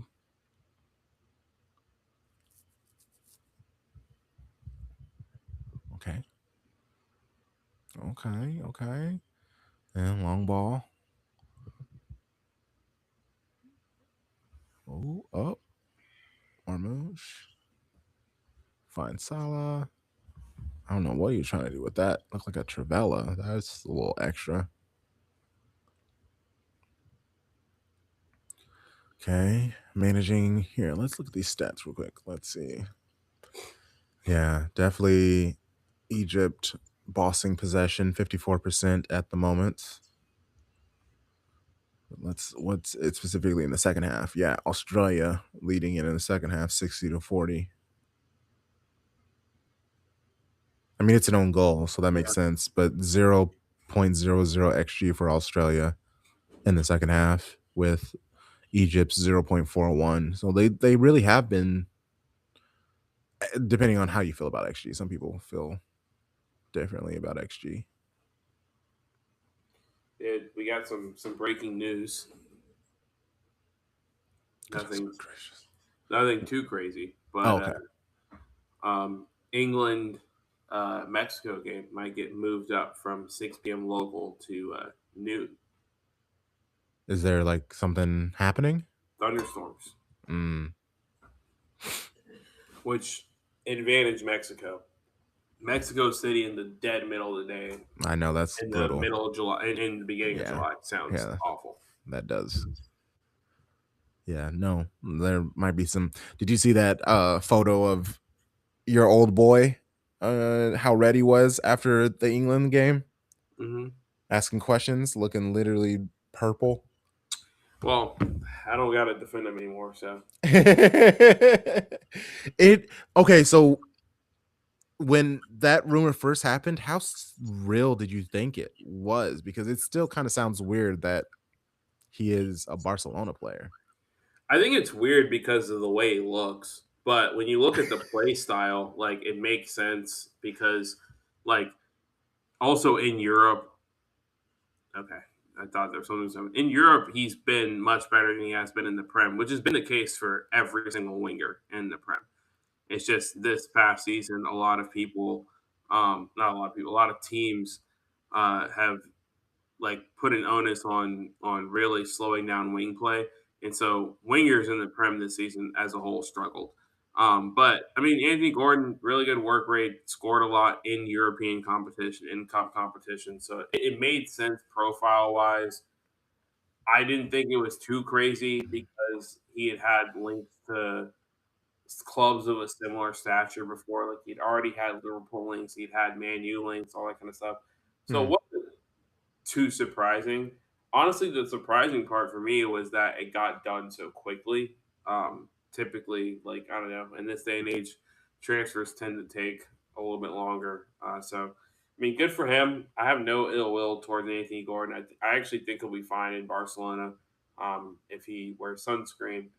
So, I mean, good for him. But for Newcastle, your goal is to to be profitable on all these player sales. And so far, with all their player sales, for Isak, for Gordon, for Tonali, they have firmly been profitable. So fair play to them. Very true. So yeah, now it's that next wave. Who do they bring in? What do they? I mean, yeah, it'll be interesting. I mean, it does seem like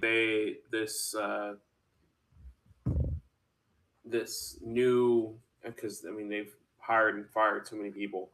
This new wave of sporting director and his team, they are looking at younger profiles across Europe that they Hmm. can get for less than £50 million.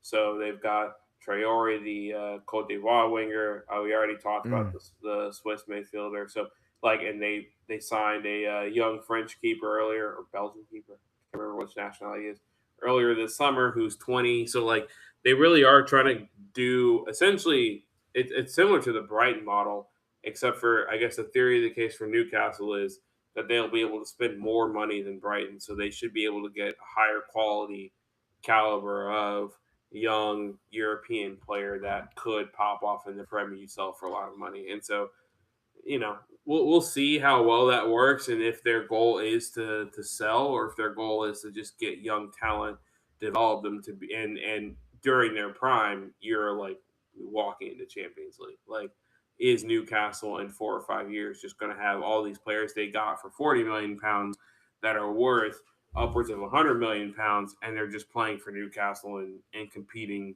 for Champions League positions, or you know if Newcastle in Newcastle's world competing for the league title. We'll see. There we go. I was waiting for you to say it. I was like, oh, come on now. I mean, I said in Newcastle's world. I again, it's like I have to see, I have to Oh, more. see the plan with my own eyes, like into fruition. Like on paper, I like the guys they're linked to right now, and I like the fact that Bruno G seems to want to stick around. They have depth pieces that are fine being depth pieces, so like honestly they should be better than people expect this upcoming season. But I don't know if I've seen a player with my own eyes besides Isak that they've signed that's like, oh, this is a player that I clearly think is going to be the best player on a team that is competing for a Premier League title. Premier League Mm. title. So like I could see Isak still doing that. Obviously had a down year last year. I could see him doing that for Liverpool, and if he were at Newcastle, he has that type of ability where it's like he could be a guy who scores 25 plus 30 goals a season, leading a team to a title. But I haven't seen anyone else Newcastle sign that have gotten to that point. Like Bruno feels like a really good player on a championship team, and Tonali feels that way, but neither one of them look like the best player on a championship team. So we'll see. We'll see. Uh, are Newcastle going to try to bring back Alan St. Maximin? Brother. What? He's going to MLS. Oh, is he really? Yeah, I think he's going to Charlotte. Charlotte loves they have a winger profile that they like. Way to say that he's going to be there Zaha. with Zaha, yeah. Yeah. Which nightmare for MLS backline. Honestly, yeah, that sounds fun. That actually sounds really Yeah, fun. but yeah, I know he Jen's is happy rumored about to that. go there. That'd be fun. That would be fun. Yeah, he needs to find a home who that will love him. He deserves Hey, it. MLS is perfect for him. So I'm excited. This is funny. Okay, Egypt lazily trying to create some stuff. They're just like spamming in crosses. It doesn't really seem like there's much direction in what they're trying to do, though. Hmm. Interesting. Yeah. Yeah, he is. Yeah. Okay, that's fun. Zaha left. Oh, so they're just replacing him. One tit for tat. I didn't know Zaha left. Huh. I do know that he hadn't Okay. been happy Jen, with them over the last year. So I Jen, we have to use a different abbreviation here. That's insane. Clit FC. I didn't say it. Hmm? Again, that is insane. Hey, it's there. It's I do there. remember when they first launched and they had to like find the CLT campaign, and it was like, brother, come on, what are we doing? Like, the jokes are writing themselves. We're not hard to find here at Yeah, yeah, CLTFC. like, all right, come on. And they were literally doing a thing where like you had to find the logo around town. It was like find the CLT, and I'm like, bro, y'all gotta chill. That's crazy. Like, come on. Like, what are we doing? What are we doing? Oh, that's so funny. That's so funny. Hey. Jen talking about that. Jen saying they don't make the rule. Jen, you could have spelled that out. You could have spelled that out. I mean, it is a lot longer, so I like it. I like it.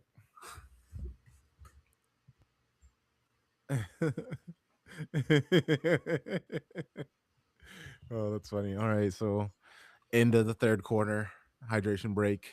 Into the third quarter. Put your fours up. Uh, It's about to be fourth quarter. hey, Saint Maximin's gonna help with that. He's gonna help with the swag. He'll have some fun. What are they? What are Jen, they? so wait, Jen, answer this. Are you a Charlotte fan? Like, are you in Charlotte? Well, you did mention where you were. Yeah, I yeah, I she saw. is. Hmm. Yeah, she Wow. is. I will say I had one of my really good friends at Syracuse was from Charlotte, and he and I would go back and forth about Charlotte versus Atlanta, and I give him so much hard time. Like, Charlotte's not a real city. I love Charlotte. Charlotte's great, underrated food town. If you're, I feel like if you're in America and you're able to travel, hit Charlotte. Hit Charlotte, Charleston. Yeah, Hit some of the cities in the South that yeah, are not Atlanta or Nashville because yeah. there's some really cool cities in the South. North Carolina's great. Like Yeah, the yeah, North Carolina. I had a great time in Raleigh there a couple of years ago. yeah, the Raleigh Durham Triangle is great. Yeah, Yeah, I it's know. good stuff Very beautiful. and good food too. Like, I Yeah, mean, you yeah. guys can tell I love food, so Oh, like same, any same. city that has good food, I'm all fan. I had some unreal like ramen in Charlotte, and I had some unreal like wings. It was like an Asian fusion wing spot. Well, Oh, that wasn't the main thing, but I mm, got some Asian fusion wings there. mm, Really good stuff. Like, wow. big fan of Charlotte. I need to make my way back there. I see your little plants behind you. That's a nice little. Bro. One of our homies here, older couple, they're leaving New Orleans, and they were like, "We want someone to take care of our plants." So the figs have been in my backgrounds for various parts of this, but all the other plants back there we've inherited from them. We got to do some plant maintenance. They were struggling, and it's like they've literally moved.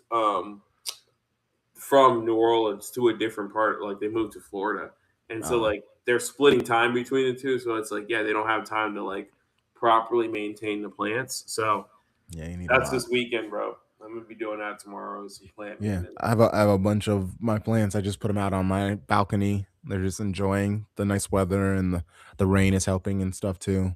I That usually do that. I have like a chunk of my trees or plants that I put outside, and I actually have one of my plants, it's almost about to hit the ceiling. So I gotta kind of try to figure out what I'm gonna do with that Mm. because it's like, it's to the point where I like if I have to move, I have no idea how I'm gonna move a couple of these plants. I've been there before. Like I'm So gonna need multiple people, like one person to have the bottom, one person to have the top, and one person to hold the middle because it's just hmm like so much. It's a great problem to have because a lot of my plants I got when they were just like I love buying the like 10, 15, 20 version dollars of the baby plants and watching them grow up to something giant. It's fun. Oh, okay. Let's see Egypt on a counter. oh, well, we in the fourth quarter. Yep. Fourth quarter has Fours up, begun. everybody. Put them fours up. Force. Oh man. Yeah. Freaking Arakunda still running around with intensity. That's good to see. He's trying to be like, hey, don't take me off, coach. Don't take me off. Yeah, I mean Australia still haven't really made the subs that I'm excited for yet. So we'll see. Okay, yeah, they just made the one at halftime hmm for old boy who, yeah, got taken out.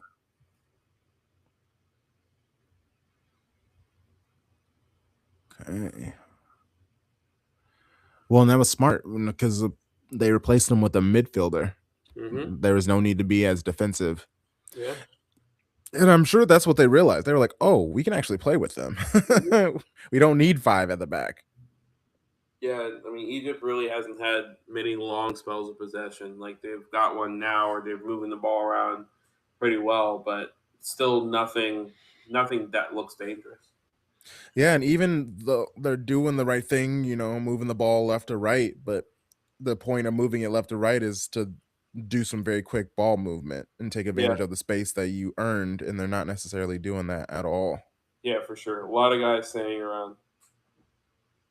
Yeah, bro, you shot it. It didn't touch anybody. Interesting. Yeah, they. Oh, here we go. Here we go. Speaking of, here, there looks like, oh, 20.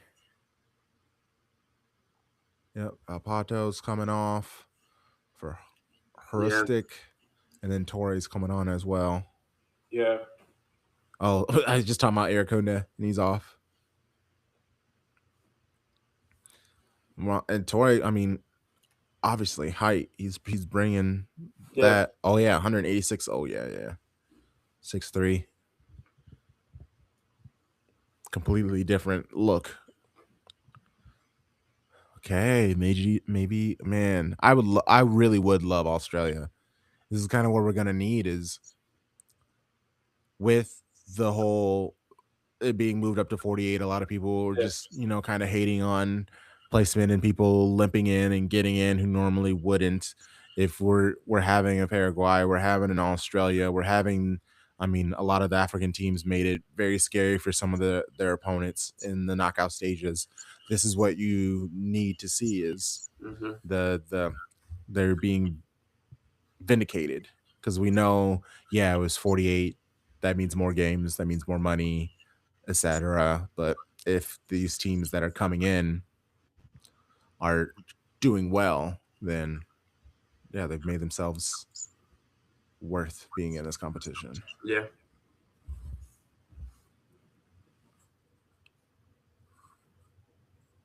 Yeah, I just want Cabo Verde to either be in the game for a while. It'd be great if they could somehow get a goal and just be ahead, even if it's just for hmm like 2 minutes. But yeah, we know the fun story will probably end, but I would like to be able to have a little laugh and be like, "Oh my God, Egypt, they're cooked. It's over." It will be interesting to see who in Argentina will step up because it can't just be the Messi show every game, Messi and Yeah. the ref show. And And I don't care about Julian Alvarez anymore. He's dead to me. You're not a City player anymore. Wow. And I was even joking about that about Portugal. Like Bernardo's Real Madrid now, so all they have is Ruben Diaz, and I don't really like. I don't want to say I don't love Ruben Diaz. I mean, I don't, but also it's not like I don't dislike him. But Hmm. he single handedly is not going to be the reason why I root for Portugal. Well, it's like, all right, they can leave too.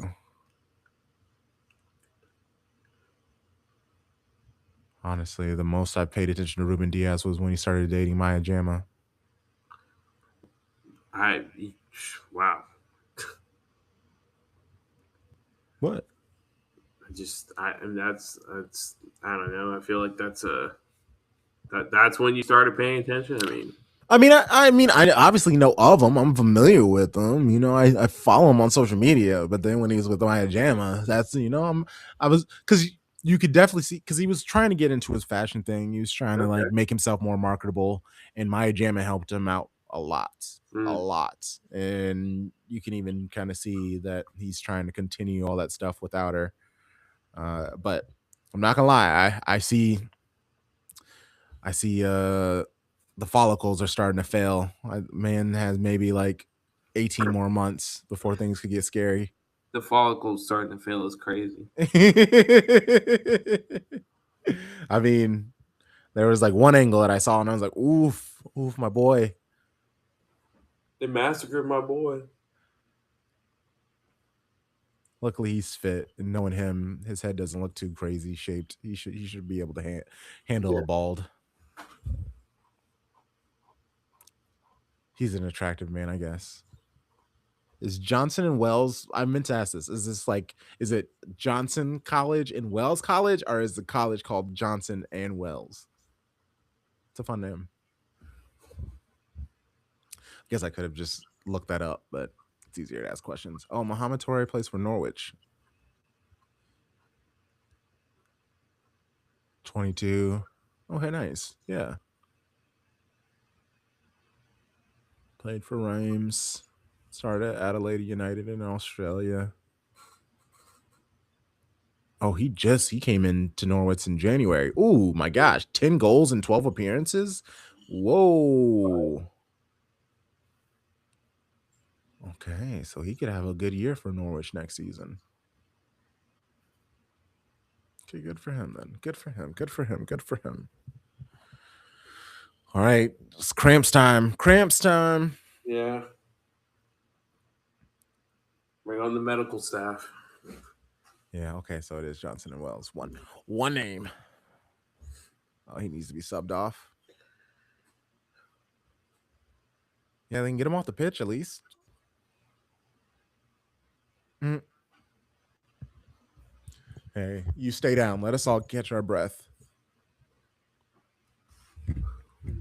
Uh, Literally just kicked it out and then went down. I know you're supposed to. Oh, yep. Here's the sub for him.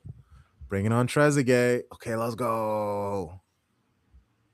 I would like to see Trezeguet ball out again. It's been a while.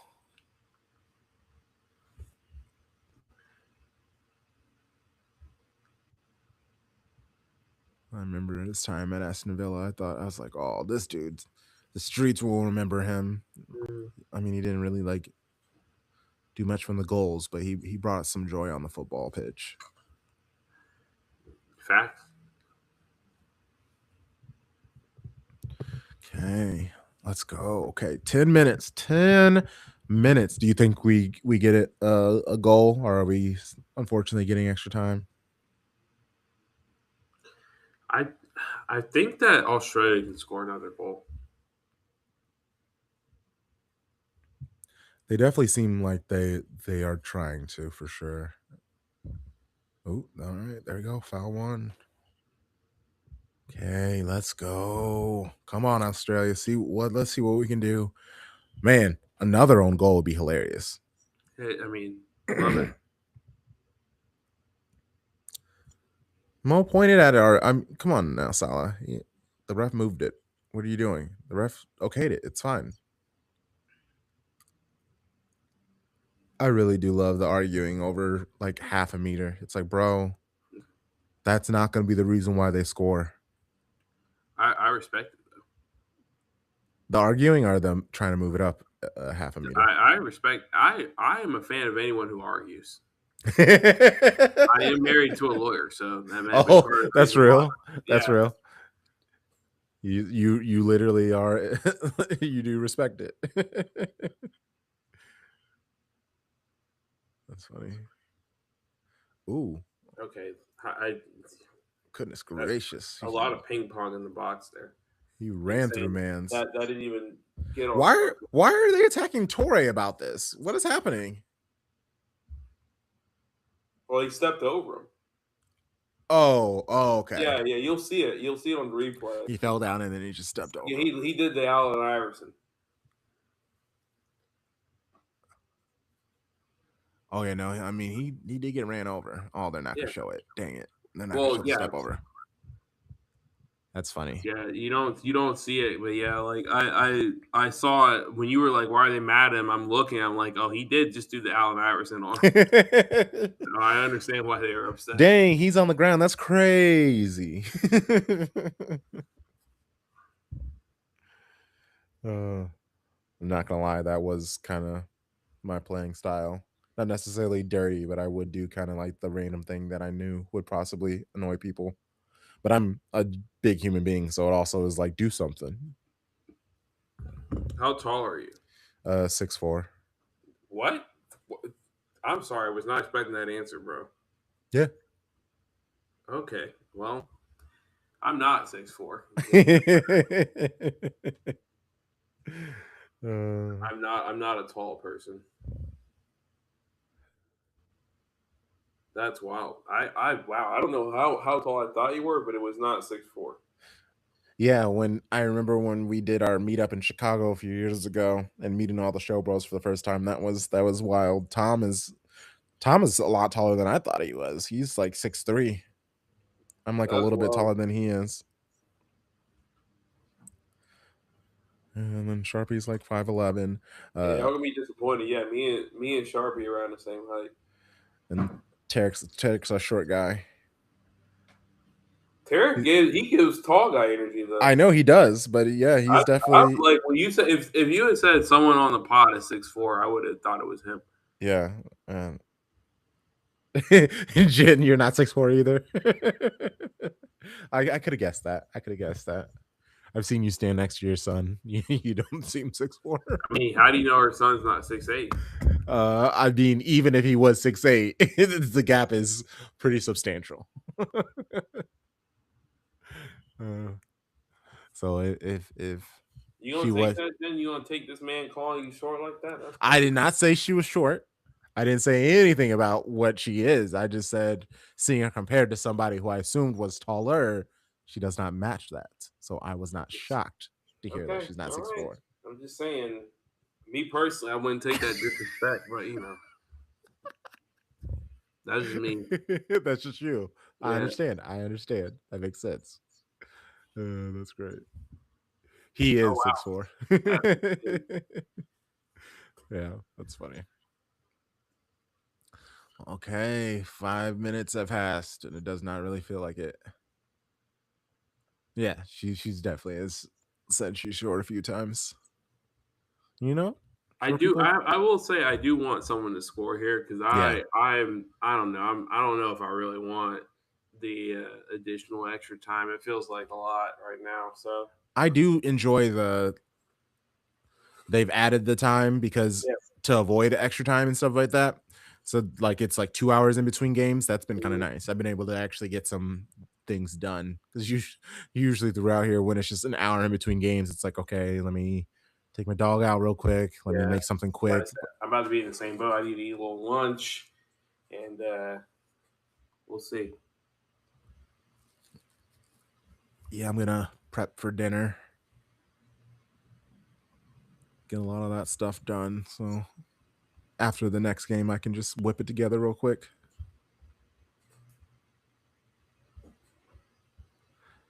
Let's go. Okay, it's nice, right? actually that'd be really nice. Like truly, like the death of a moment. 4 minutes of extra time. Someone scores in the 93rd minute. Everyone's celebrating. Then you get that whole like crazy 2 minutes of intensity where you're just like anticipating the other team scoring, but they don't. That'd be fun. I like I that. mean, this is kind of how the England game was Yeah. yesterday, Hmm. where like it got super intense right about now. Oh, great pass. Yeah, Ooh, bailed. Oh, and that's again awful delivery inside. that's the issue with Australia, man. Right? These wingers, they're swift. They're moving up the pitch. It's just when they need to try to find a teammate, they cannot do it. Again, there you go. They cannot do it.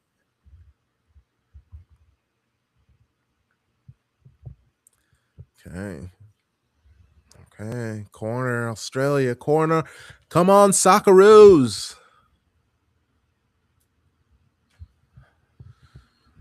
And then I think, is it Egypt or the Lions of Mesopotamia, I believe? Egypt national football team nickname. Oh, the Pharaohs. That makes more sense. The Pharaohs. Oh, so they can call themselves Pharaohs, but I can't. I can't call them Pharaohs. Who says you can't? Oh, I'm just being ridiculous. Oh, ooh. That that guy who just like flicked the ball on, what's his name? He is like the most aggressively Australian looking human being I've seen.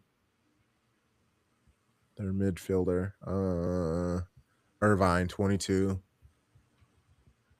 Like they show him the mustache and the hair and everything. He's like, yes, you look so Australian. Oh, what was that guy doing? I guess maybe he was just trying to flick it into goal, but he hit it away. Oh, that's a soft foul. See, that's such a soft foul. You just slightly get touched and then drop to the ground. I hate that. I hate it.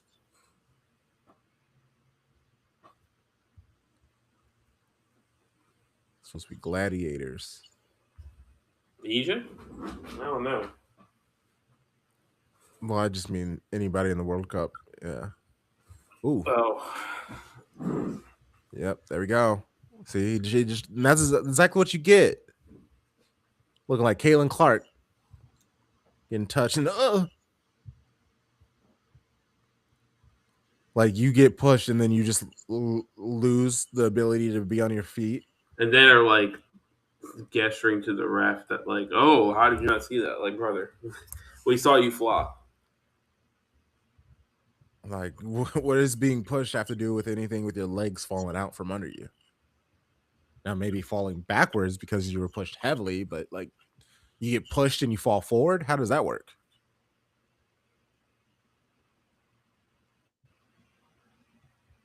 Yeah, see, shenanigans. All the shenanigans is make me root for Australia more than Egypt. Yeah, because you know if someone shenanigans once, they're gonna shenan again. Oh, okay, Egypt controlling possession, slowly moving the ball up the pitch. Australia's letting them. Bend, don't break. Yeah, a lot of space in between these Egyptian players. And that's the problem. Like, you see, there's multiple Australian players around every Egyptian player. They usually have no choice but to be patient because there's no space for them. Yeah, see, it's just, oh, that's nice. Oh, he could have taken a touch, Yeah, but he doesn't know that. Sometimes it's just safer to get rid of the ball. All right, 5 minutes of extra time. Oh, inshallah.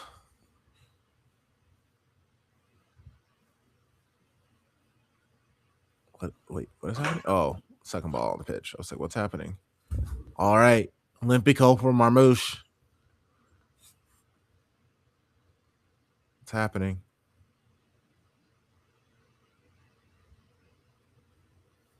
Oh no, short, I lame. like the Pharaoh garb that they all have on. Yeah, I do too. Oh, wow. Oh, Salah was able to keep it in. Nice, good shit. Mm. Oh, bruh. Trying to take a shot from that angle is crazy.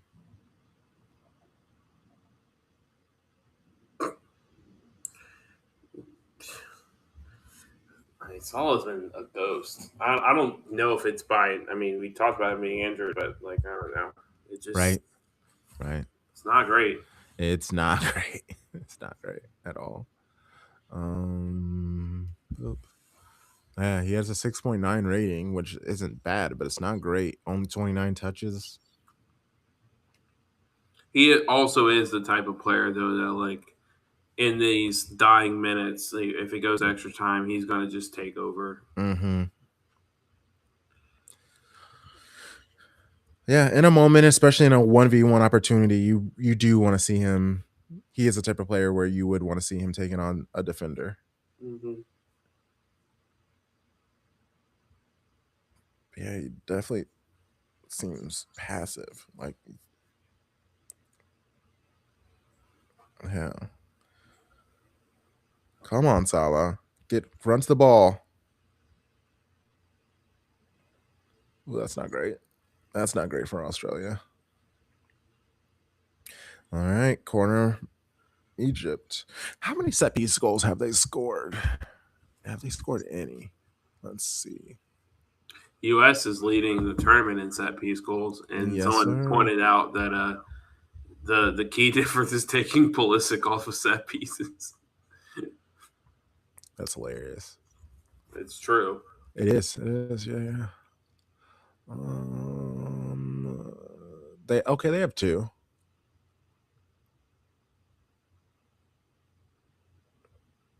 Ooh, there we go. There we go, Mo. Keeps the ball in. Egypt. Go. Sends it. Ooh, that's actually a really great cross. Oh! Whoa. What a save. Wow, that was. What a save by Beach. Life's a beach, huh? I also like I really didn't peep until like this match. Really, the Egypt kits are actually low key kind of nice. Yeah, they are. Oh, Yeah, oh, okay, cleared. The red ones are. The white ones are just white with their logo on it. white kits. I mean, it's really hard for them to not look like white t-shirts. Oh my god. Come on. Your delivery's gotta be a little bit better than that.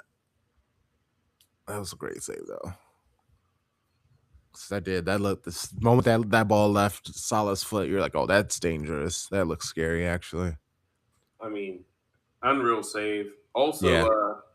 I mean, it looks like Egypt's really won the fourth quarter for going by quarters. Really pissing off all the Brits. They've just been so good. It feels like if this, I mean, Uh, inevitably it will, goes into the extra periods. Then, Extra innings. yeah, extra innings that Egypt should be able to squeak this Oh. one out.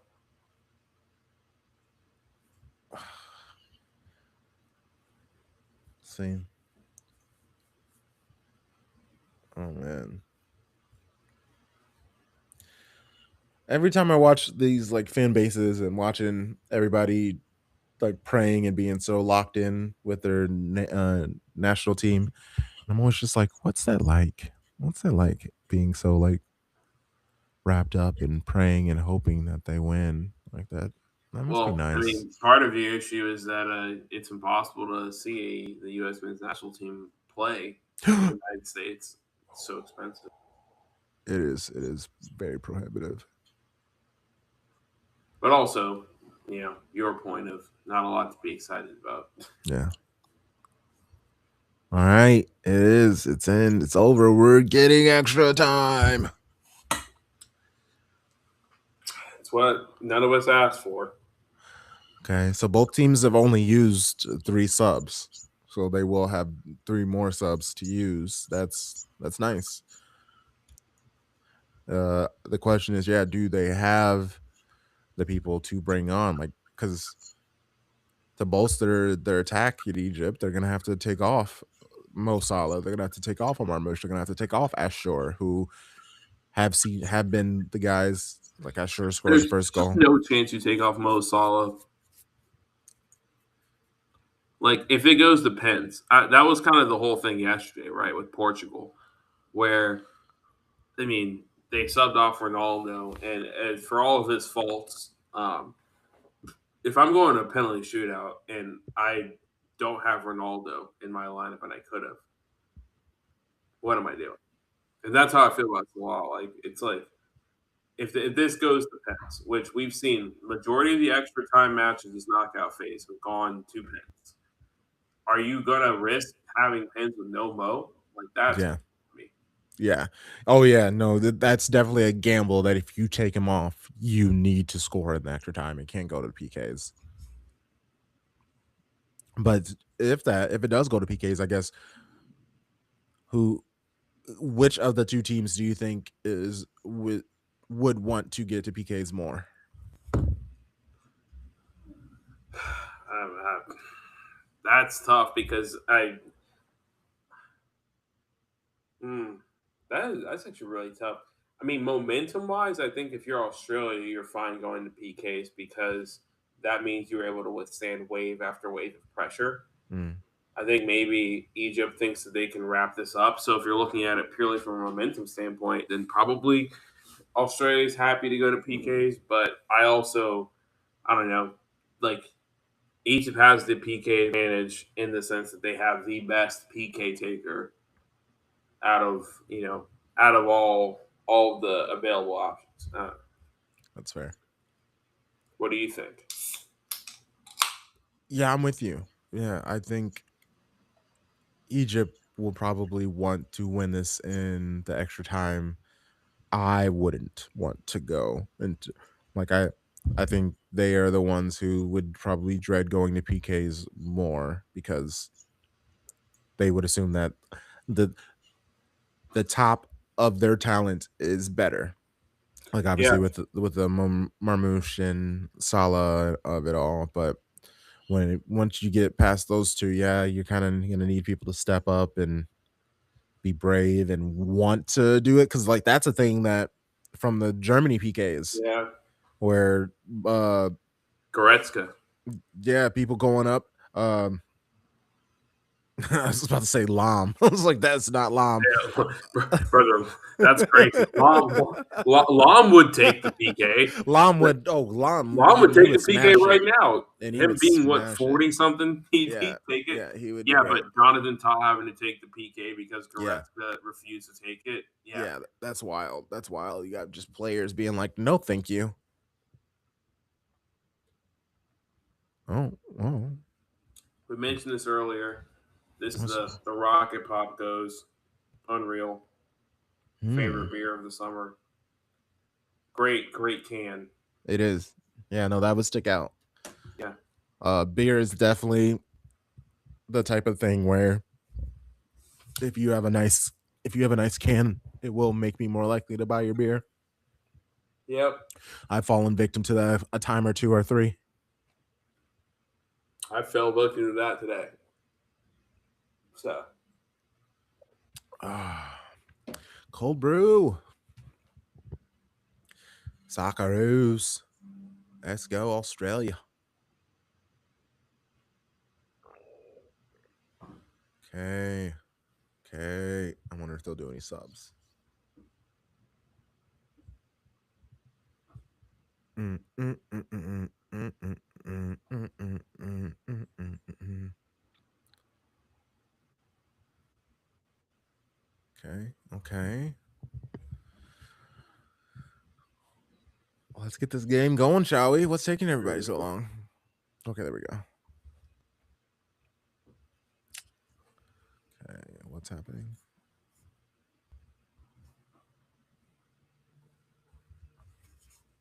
Oh, they're just giggling. That's nice.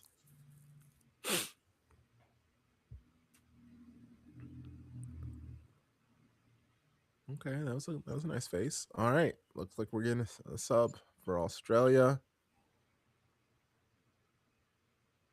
Let's see, 24 is Paul Okan Engsler. Plays for Sydney FC. A holding midfielder. Oh, two subs. And they're bringing on Mobile. Okay. Metcalf and O'Neal coming off. That makes sense. Mm, So now you give somebody else from again, just slightly more and more attacking by the time you go. So now yeah, you have two people up top that they have to worry about. Torre was having to do a lot by himself. just a lot of pace. I mean, this late in the game, you got pacey attackers from Australia dealing with tired legs in Egypt's back line. I don't know. I feel this feels like Australia might come out hot. Yeah, because the only person they've subbed off Egypt on that back line is that Hafez, and that was Yep. due to an injury. Oh, yellow card. Oh, the ref. Oh, coaching staff too. It's not even the ref. It's just like another coaching staff member. He must have said something crazy on the Yeah, I sideline. mean, probably. Those fourth officials being snitches. It's like, bro, the head ref didn't hear me say it. Why are you telling Let me. I'm gonna show you. I'm about to get a red card right now. him? Crunk, Crunk, come in, Crunk. This is me getting a red card. But Hey, don't show a ref this. you needed to be in that's the trick though. It needs to be in a heated moment. Oh, okay. It's not heated at this moment. And also, apparently, I need to be speaking Spanish. Hola, hola, hola, hola. Oh, could you imagine if someone gets sent off just for saying hi? Yeah, wouldn't I'm be just gonna I'm just surprised. gonna test it. Well, and that's like that was the conversation because obviously we know Prestiani, that rule was created because of Prestiani who said something racist, but he was like, "No, I wasn't racist. I was being homophobic." It's like, okay, that's better. Uh, I wasn't racist. I was being homophobic. Is still just all time, you know, response. right. Uh, and like Almiron, I think, I mean, he probably was saying something crazy, but I don't think it was like If you hateful. ask noted Jan 6th attendee Andrew Carlton, formerly of Atlanta United, he will say that Miguel Almiron always speaks like that with covering his mouth, which I can attest to. He would cover his mouth talking about tactics to Joseph Martinez all the time, but I don't know if that really applies in this situation. Oh, well, and yeah, it's just like, who cares if they can read your lips? Like, I don't know. It just kind of feels silly. Yeah, the by default, the covering your mouth is likely because you're saying something you don't want. You would Yeah, be ashamed of if your son or daughter saw you say. yeah. So, you know, I do think it's funny though. All of Almiron's cards that he's gotten in this competition, none of them have been for anything on the pitch. oh yeah, no, that's Because he got a card when he was subbed off also in one game, and then he got the card for the diving. So it's like he always gets a card for the silliest things, and that's when see again, like he just dove. He literally just dove. that's crazy.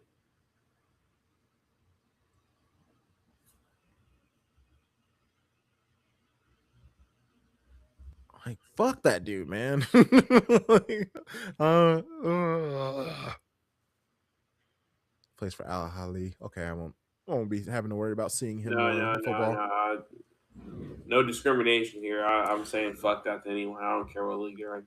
Oh no, I was just saying like hopefully I don't have to see him in like Champions League or anything like that. Oh yeah, definitely not. Yeah, no. Al Ahly. It was funny. I have a, a homie. He's Egyptian, and when he first found out we did our podcast, he was trying his hardest. He was like, I have some people I could talk to. If you want, you could probably get the Saudi League to sponsor you guys. They are trying to spend some money. And I was like, I am aware of that. I will think about it, but probably not.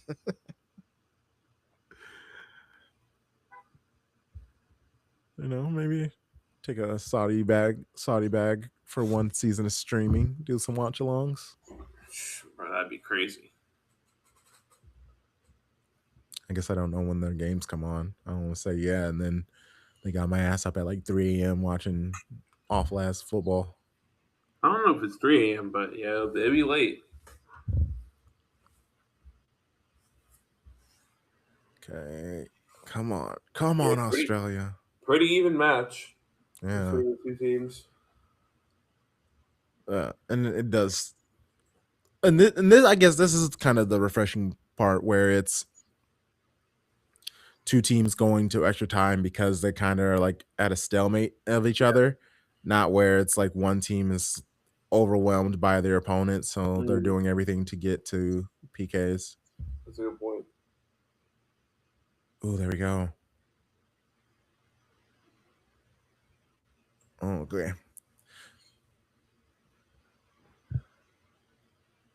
Nice, nice, nice. Man, going to ground so quick. They don't care, Egypt. They're going for it. Okay. Australia.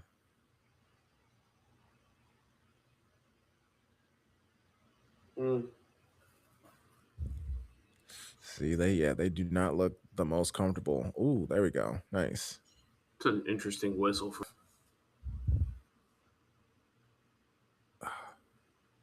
Okay. No. Ooh, Australia. Oh, wow. Nice.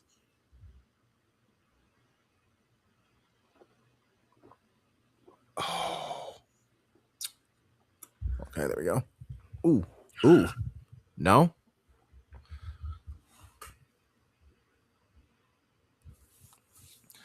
No, he actually did kind of take an elbow to the side of the head. A Oh, shoulder. A shoulder. that's crazy. That's Yeah. a foul. Yeah, I know. But that wasn't called. But Ashore just drops to the ground the second time. And I actually don't even think that guy Torre was on him at that time. He just like walked up to him and he fell to the ground. It's like the sideline ref, you're right there. How are you calling this? Come on now. You got to be better.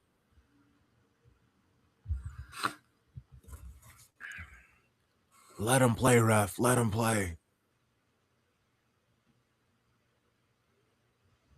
I did. I went and checked out this new Mexican place last night, and there was a dad at a table across from us talking about the World Cup. That was nice. Love that. It was cool. It was funny hearing his takes on everything. While there's a game on and he wasn't talking about that game at all. It's just like, well, I guess that's the first step. Get into the US team and then maybe evolve, Mm. grow your knowledge, hopefully. So that's actually a conversation by somebody on the other app this morning. I think they're American, and they're like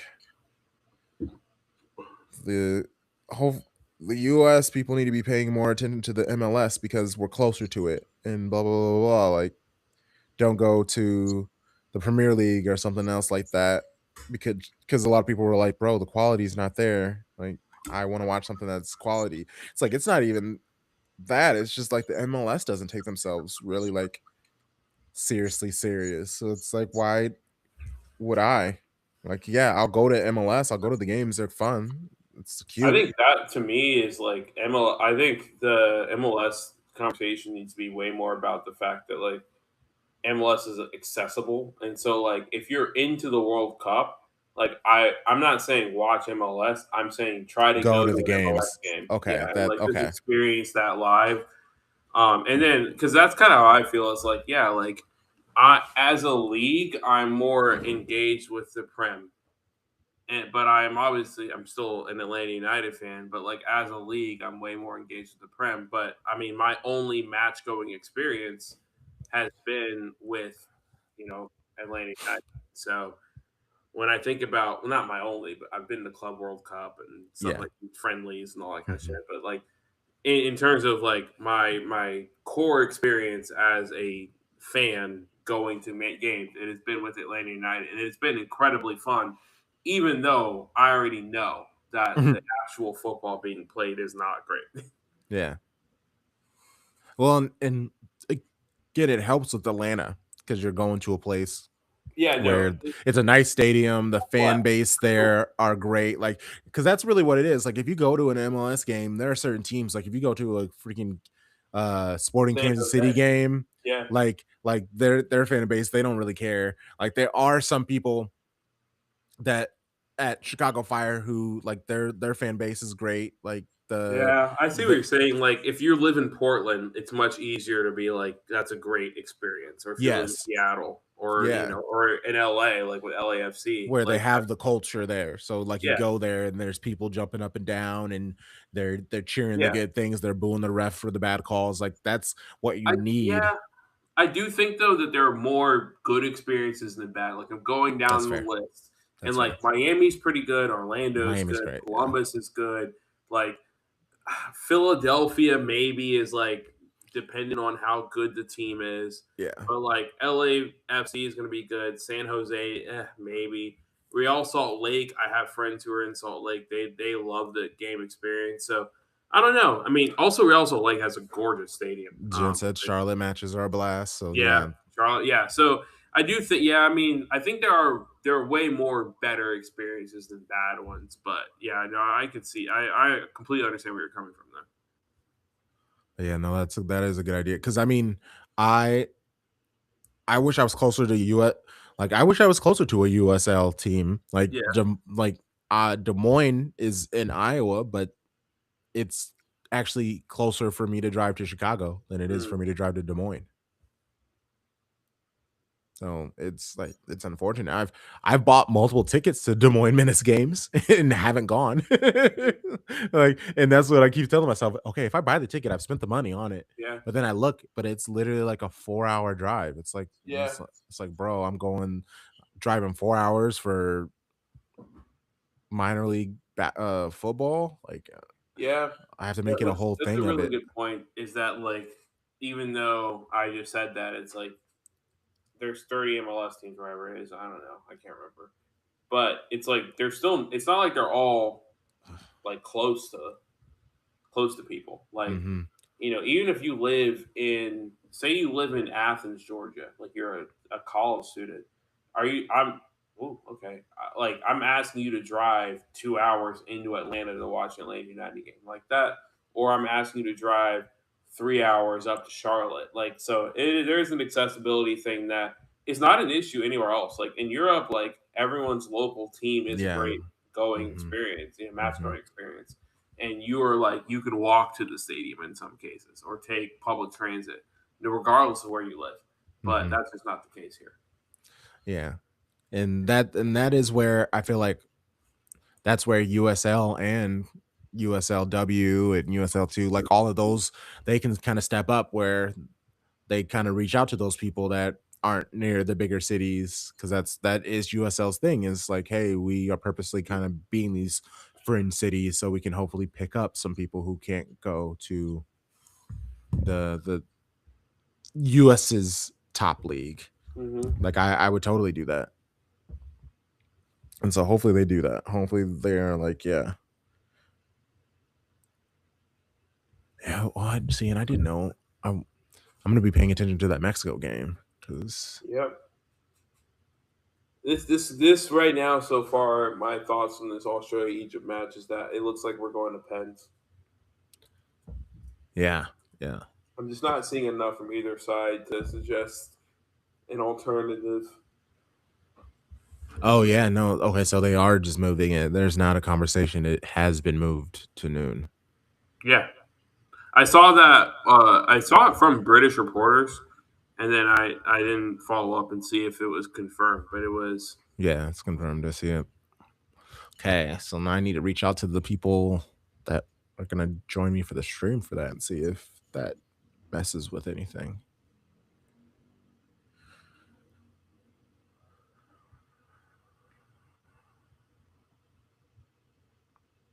Okay, let's see.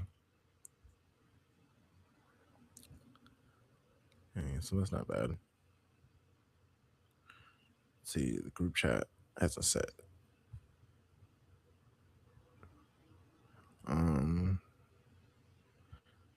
Mexico beat England.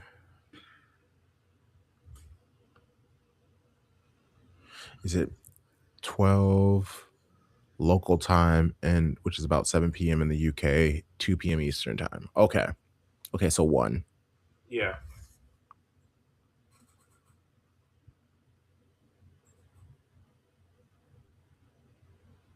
To Just avoid. saw a tweet that says, "If Mexico wins Sunday, we making carnitas with Peppa Pig." Oh my gosh. I mean, she's an asshole anyway, so I'm here for it. I would kill for some carnitas right now, bro. I made some last week. That's one of the things I love making Mexican food, but carnitas You is one of the ones that I've been trying to like purposely work on my recipe with. oh, So I've got it down pretty good. I might have to make the trek. I know that's what I'm trying to that's what I would like to do for like our next SLB meetup is have like a the night before almost have like a not a potluck because I would probably make a lot of the food, but yeah, like just have like a meetup and everyone just we just eat together as a SOB family. Mm, That's what I was trying to do for originally in Chicago, but the venue that I had booked originally like bailed in the last like 48 hours of the stream of the event. that's tough. It was it was very frustrating because I had booked it out like months in advance, and they were like, "Hey, sorry, we double booked." And I was like, "What? How do you? We've had like 2 months. Why am I just now finding out that you double booked?" And then yeah, everything was just like too expensive or not close enough to Chicago, where Chicago MCFC are. All right, all right. The sixth inning. Time for the sixth inning. Let's see. Sixth inning is crazy. Both teams I feel like have oh yeah. See, in Egypt still haven't made a sub. But I mean, like you said, Yeah, they they don't have feel like anybody. the team that's got Hmm. the least amount of options off the bench. Yeah, It I'm feels shocked like they. ages ago we mentioned the Oh injuries and suspensions for them. yeah, they only have one defender on the bench. They have 3 keepers and 1 defender. That's interesting. Yeah, so because I was like, at least they could switch some defenders so they might avoid some fatigue, but they only have one Nope. defender to switch anyway. Ooh, playing out from the back. Woo! It's risky. Okay, keep the ball moving. Come on, Australia. Move quick, move quick, move quick.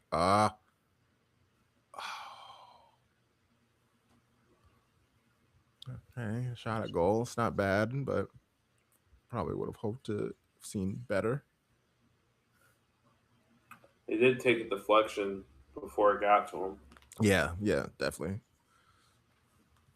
Yeah, and it went pretty high and just dropped straight down. It's gonna be tough to kind of get some power on that. Okay, so Egypt still trying to play out from the back.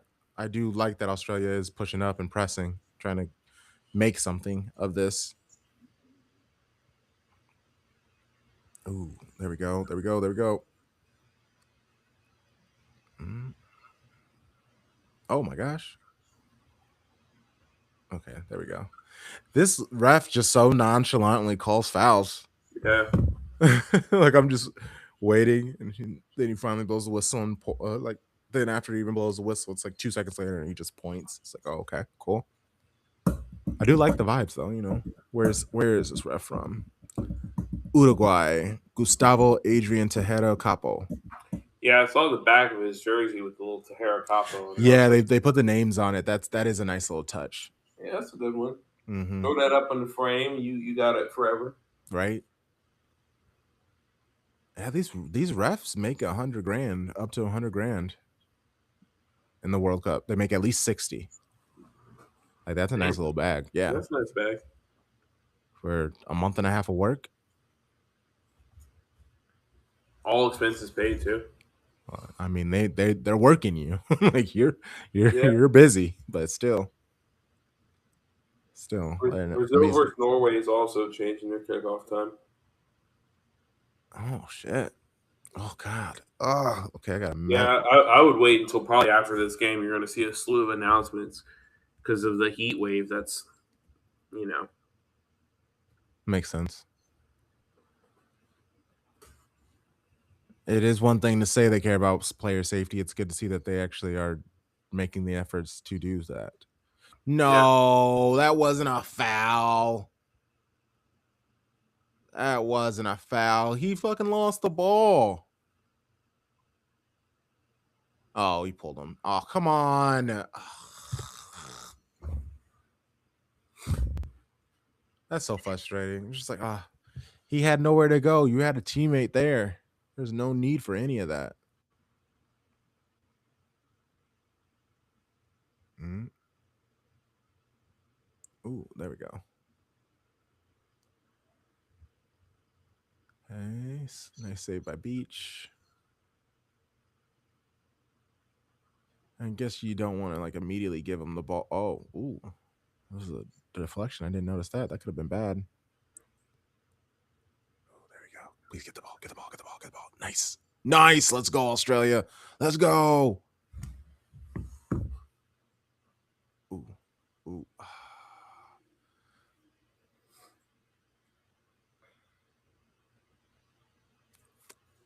Oh. Wait. What's happening?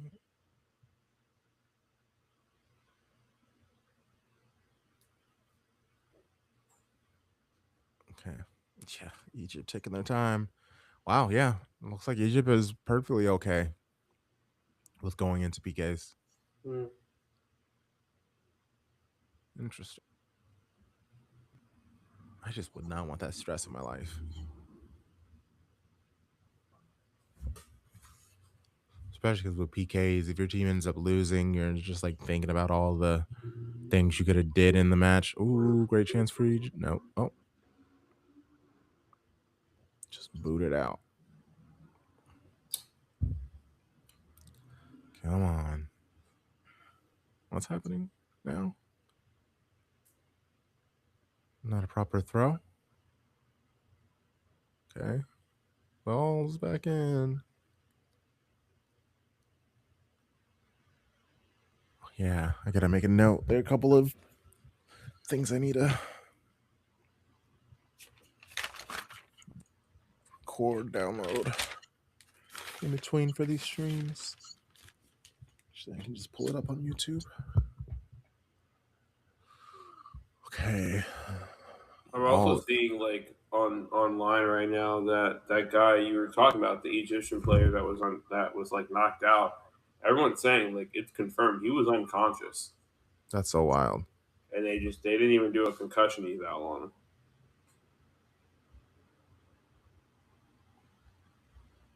Oh yeah, no, they totally just told him to get up,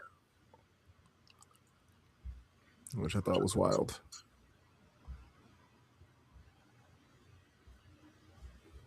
Okay. I wonder if these fixtures have been updated tomorrow already.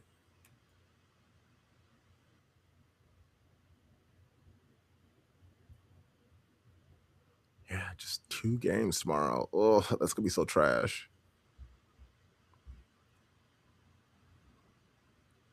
Noon and 4. Well, that's 4th of July, so that's fine. Hmm. I'll be right back. No worries. Hey, the last time. Oh no, that was a good player was unconscious. It wasn't a goal. Okay, Egypt, what can you do?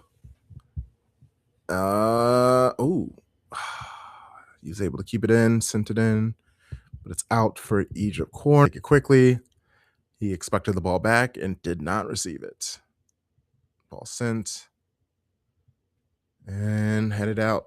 What a waste by Egypt.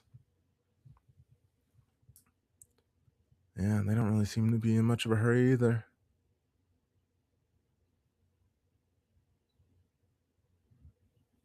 Okay. I guess I technically get it. Ooh. The way that they ran, they put like 3 or 4 people in the. Oh, that was a bad. Can't be caught dawdling and losing the ball like that. Oh, no. Mo Salah. Oh, Mo Salah special. Okay. Woo. Woo-hoo-hoo-hoo-hoo. That looked bad. I've seen that many times before. Mo Salah just dribbling through a bunch of people and then just smashes the ball into the goal. And a terrible cross. They're able to maintain possession. Ooh, that was even worse.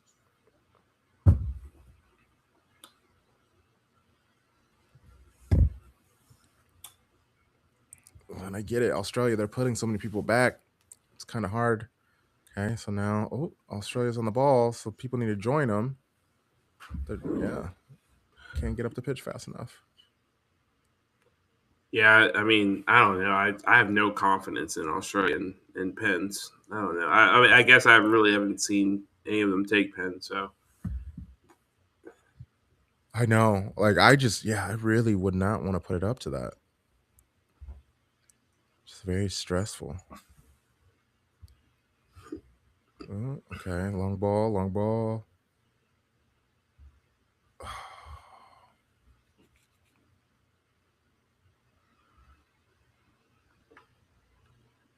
For shame.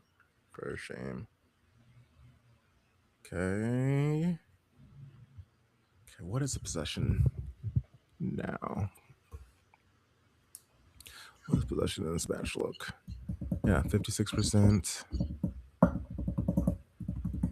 Yeah, 66% possession for Egypt. good lord. Ooh.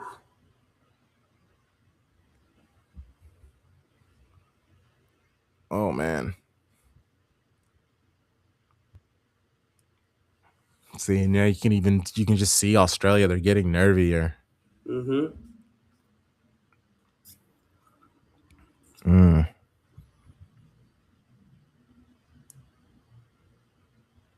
Okay. What can you Streets are do? saying that Newcastle have signed Munzombi, so God, we got that locked up Hey. before everyone caught on. Making moves. Making moves. Okay. Now can you nope, they cannot. Okay, Australia. Nope. The ball did not bounce to him. That's the thing. Can Australia do anything once they get the ball? Mm. Ooh. Do they even want to? I guess I get it, but they've used more of the subs. You would think that they would be the team with a little bit more energy, but definitely feels like Egypt are the ones kind of turning up the heat.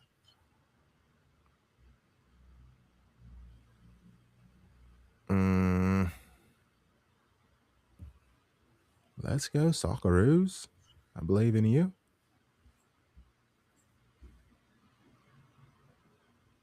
Okay, boop. In the air, aerial duels. Oh, okay, good.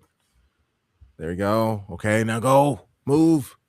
There we go. Nope. Ooh, was that a foul? Okay. All right. That has been where Australia's been dangerous, those set pieces.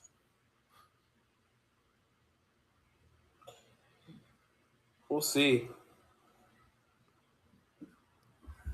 It's close enough. If you could take a shot, he could lift it up in the air. I could try to head it in.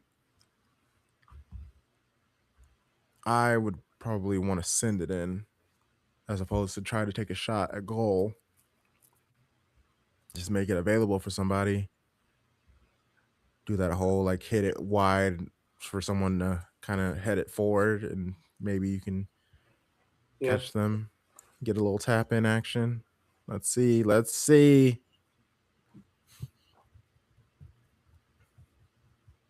And then Australia, even we're having kind of like a little troublesome moment, giving off very like France vibes. How Mm, like you're French, you're not like French Senegalese, so like you need to celebrate whatever of France, but like because Australia, they had their great performance early on, and certain players were the ones who were key to their success, yeah, and they didn't like that they were getting attention. for sure. They're like, that shouldn't Australia, be I the. mean, we don't have to get into it, but we got an interesting history. Say Yes, that. yes, they do. Oh, and a wasteful. Okay, there's 2 minutes left. Like, come on now, try. Let's do some running. Push the pace a little bit. Someone try to snatch a goal from the jaws of defeat. Instead, you get terrible curveballs that go out of bounds. That's what you're going to get. Oh, changing keepers for Australia. Oh. Ugh. This is a old Netherlands Tim Krul thing. Bring in your Yeah. penalty stopper. Oh, see, there it goes. There's my light. Yeah, so about the young guy for the vet. Hey, let me open up my blinds. Bring in some light. Blinded by the light.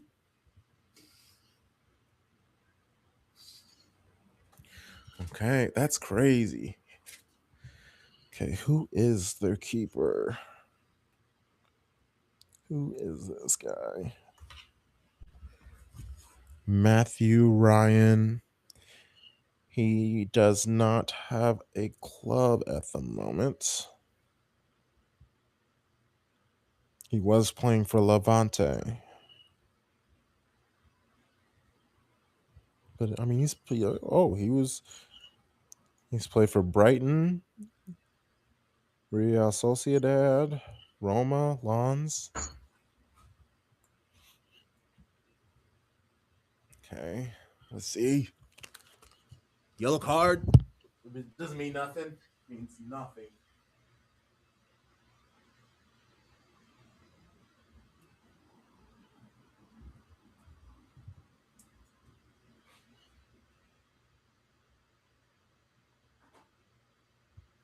Charge that light up. Let your lights up. Oh, and 1 minute. They're like, yeah, let's just get this over with. Let's get to the PKs. This is what everyone's here for. PKs. Okay. All right. Wow, man. Okay, I think I've been pretty vocal on my PK uh, thought process and thinking that Egypt has the advantage here. What do you think? I would assume Egypt has the And advantage. it's funny. It's literally based on nothing but the fact they have Salah. Yes. Salah. Okay, they just made another move. Egypt did. Yeah, which this is an interesting one because I mean we've Oh, already seen this. oh, he took Marmouche off.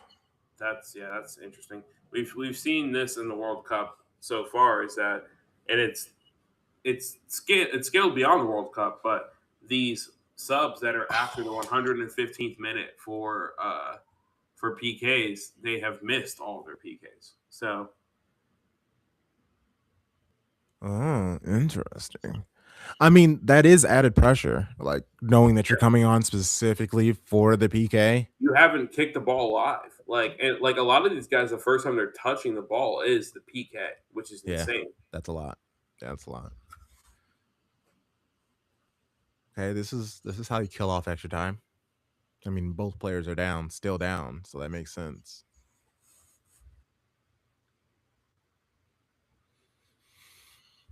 What? Actually, that didn't look that bad. Actually, that's interesting. It didn't even look like they connected. Might just be the heat. Oh yeah. Again, the ref is just like, nah, bro. Let's just blow this. Mm. Let's get it over with. Get ready for some PKs. Bro had 4 water bottles. Locked in.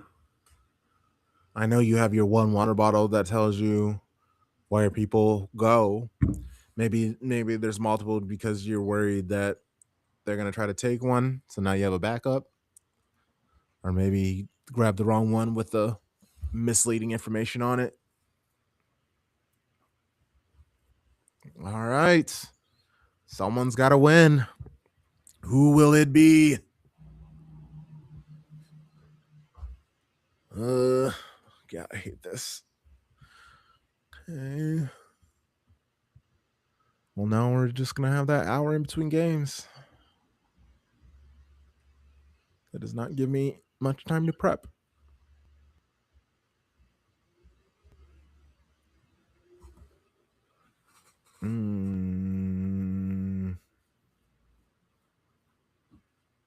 This is funny. So I haven't seen any of like the Minions and don't pay attention to Despicable Me and all that other stuff.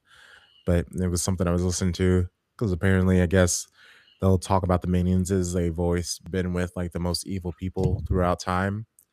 And during one of the like lead up interviews to the movie, a journalist asked, "Does that mean they worked under Hitler?" That's like apparently a question that's in the Reddit. There's also a whole debate for the minions as to why there's no female minions. They're all guys. Are they guys? I thought the whole talk was just they're just like asexual. They're just like, No, they're all guys. They're Bob and Larry and oh, that's Steve. fair. That's Yeah, fair. and like the funny thing is like the answer is like they improved Steve Carell as Groot. They improved like him saying hi to the minions, and those were just the first 4 names he came up with were like Bob and Larry and whatever, and those just became like the faces of the minions. So so if Oh, he the had said like, "Hey Cheryl," "Hey Anna," then like we'd have all female minions. why were they watching? I saw Bellingham, but I don't think that was an England PK. They might be watching uh, this guy in previous PKs, They had, yeah. like because you mentioned this dude. What was the club you said he last played for? Oh my gosh, Here, I forget. I'm pulling it up too. What, Javante?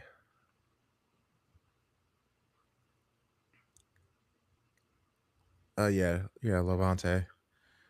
He did 36 games there. Oh, it's It's Matty Ryan. Okay, I see why they're doing that.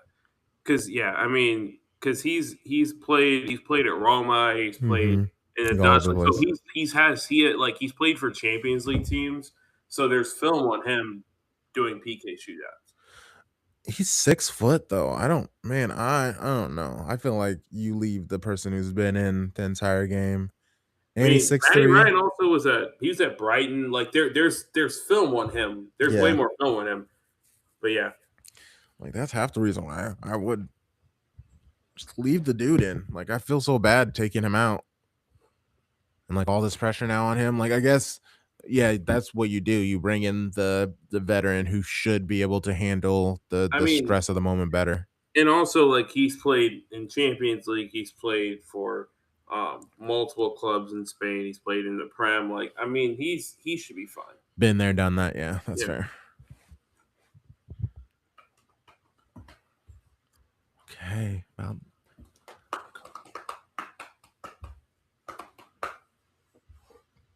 okay.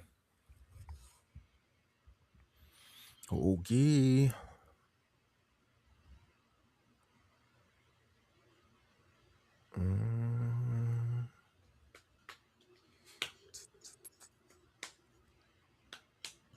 Okay.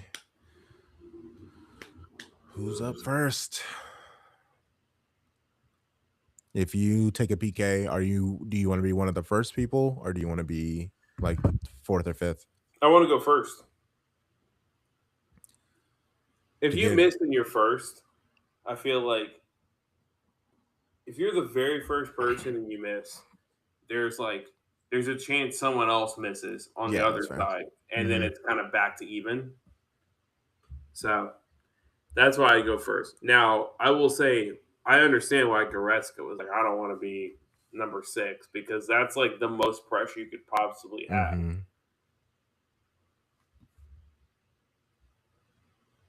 All right. Australia's up first. Oh. Setting up Do is you subscribe to Suta. the theory that folks of our complexion are not as good at PKs? No, I don't subscribe to none of that stuff. I I mean, and I'm if just I saying, do, look at if I if That Champions League final. uh if he does, I would say it's because only the fact that there's that added pressure if you miss. Yeah, you know no, I you feel you. you know It's your it's social media just is an going to be in interesting shambles. observation that I've seen, Yeah, yeah, yeah. be made.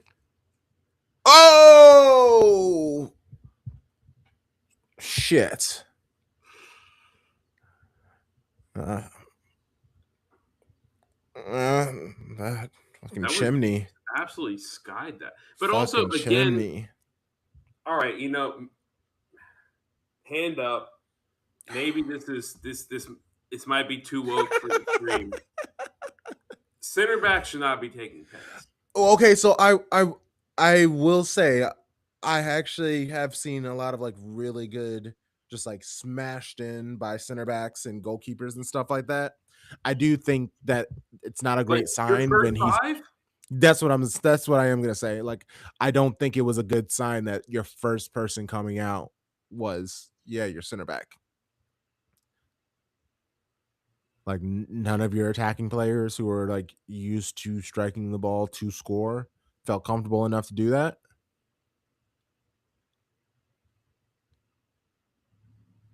All right. Looks so little in this goal. Going right. Ooh, ooh. Okay, see, and again, he guessed correctly. He just Yeah. couldn't get to the ball in time. If he was 6'3", he would have. Yeah, because he even anticipated. He jumped the right direction. Yeah. Just being 6 foot again, being 6 foot.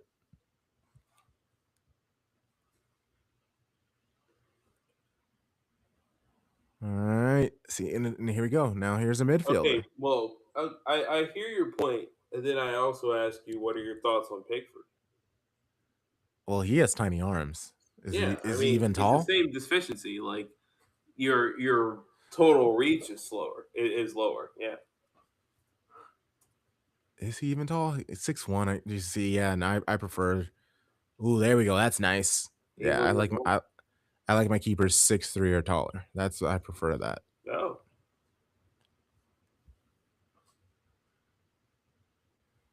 But then, I mean, we have Donnarumma, who's a massive human being, but can only jump like 2 inches off the ground. So who needs vertical, bro? That's I would prefer it in no, the that's Premier overrated. League, where you have all these crosses and everything coming in. You need to be No, able to not big. necessary.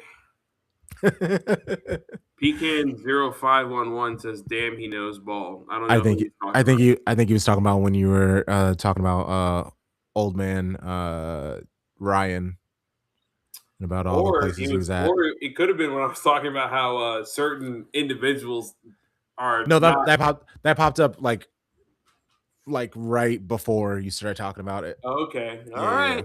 So that's why I'd assume because it's also on a delay. So I don't think we got there quite yet. Ooh, oof. See, and he's being so aggressive in it Mhm. in his dives where all you have to do is just like pause for a second, and that's what he did. He just waited long enough for him to dive and just went the But other I mean, as a direction. keeper, though, you got to be aggressive. Like Oh, a there's thousand so percent. much against you in these shootouts. Like Yes, all yes, the yes. pressure is on. Like to answer your question again, I'd actually rather be a keeper in a penalty shootout because no one really ever faults the keeper for anything going wrong because the odds are so against you. That's fair. That's fair. Like you can guess the right direction and still be wrong, and no one's like, "Oh, it's on the keeper." Like Hmm.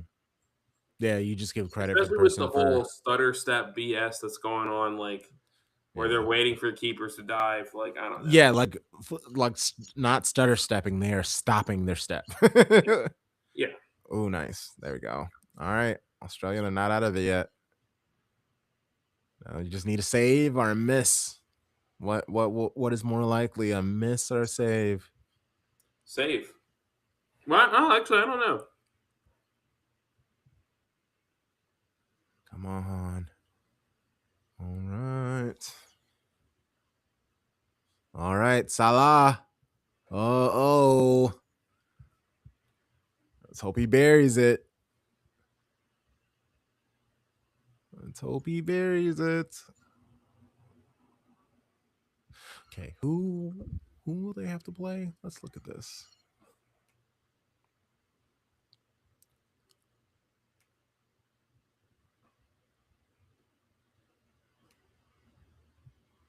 Okay. The winners of this match will have to face either Argentina or Cabo Verde. Egypt, Argentina. Oh, that was nice.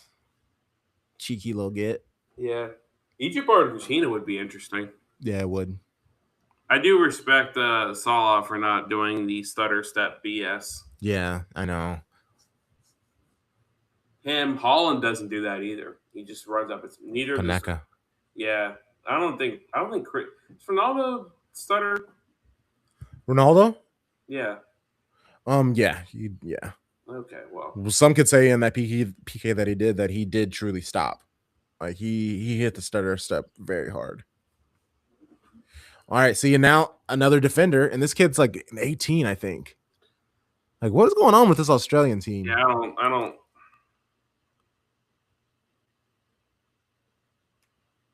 Yeah, Harrington is 18. Oh, he plays for the Rapids.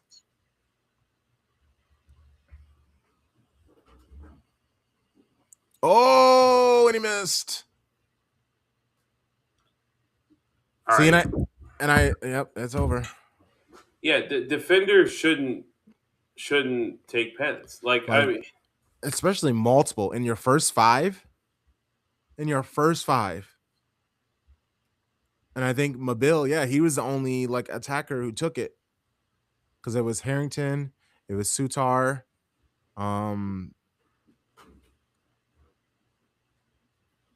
Wow, that's sorry. They had one more chance to bury it, make it official.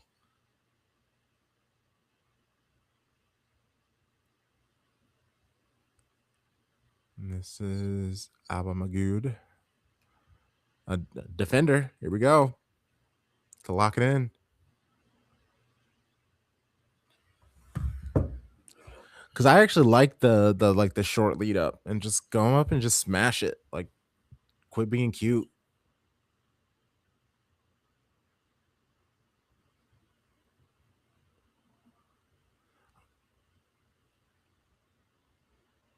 Yeah, that is just, man, putting a freaking. Australia had like 4 attackers on the pitch, and they let 2 center backs take the first No, five. That's it's stupid. not a good look. It's not a good look at all. Socceroos feeling like Steve Irwin. Yeah, like that's crazy. Egypt, the Stingrays. They pierced the hearts of Australian, their country. They should be proud of themselves, though. Yeah, I mean, Really good performance. yeah, a good performance by them. That was an interesting match because there were definitely times where both teams were just in complete control for like 10-minute stretches. Yes. So it felt very evenly matched, but I don't know. I don't know this. I don't know if I don't think Egypt's going to. You know, I don't know what they're going to do against Argentina, Yeah, I don't either. but I honestly think Australia got this all wrong. Yes. Just I didn't understand the penalty shootout selection Yeah. I at uh, I all, I can't and wait we kind to. of both were on the same page with like if it went to pens, Egypt had the advantage, but like Yeah, I just thought. Yeah, we thought because like having the right personnel, not necessarily that. Yeah, they would pick of their center backs to take these PKs. Like that's such bad doing on their team. Like obviously, as a manager, in general, you want people who say, I want to go take the PK to take the PK. You don't want to like force somebody, but also I'm the kind of the type to be like, no, these are the people 1 through 5. You guys are taking it. I don't care if you like it or not. Prepare yourself. yeah. All right. Well, this was nice. Appreciate you, Elijah. Again, happy Sure. birthday. Hopefully you Thank you, enjoy yourself and thank the you, thank you. weekend. Thank Uh, you. It should be a good weekend. I'm so excited to talk prim with you in the future. So yes. I'm excited for that. And then I don't know. I mean, World Cup final, there might be a crazy watch along that everyone just lock in for. Everyone get 14 heads on there. Everyone just talking over each other. I know I can fit 10 people on at once. So like I'm trying to decide what to do because technically my birthday's on the 20th and July 20th and the finals the 19th. Yeah. So like I'm trying to figure out if I just want to go somewhere and get real drunk and yell at the TV screen, but also doing a watch along would be pretty good. What I'll probably do is I'll see and I'll reach out to a bunch of people. If I can find like a big mob of people who are willing to join, then that's probably what I'll do. And then I can just go partying later Mm. after because I'm Yeah, sure because it won't be. It'll like by the it'll time be it's like over. two. Yeah. Yeah, we'll be Yeah. I fine. think it'll be two. All right. Well, perfect. Yeah, obviously you're busy, but I'd love to have you on again if you're able to. Yes, sir. I'll check the schedule. All right, cool. We will be back in an hour for the next match. So check us out for it. If you haven't, please hit that thumbs up, like the stream, subscribe if this is your first time here. Thank you, Uh, Jen, for the birthday wishes. You're a real one. Every stream I've been on, Jen's been on here. So she's big the shouts to best. Jen. The best. All right, until next time, everybody. See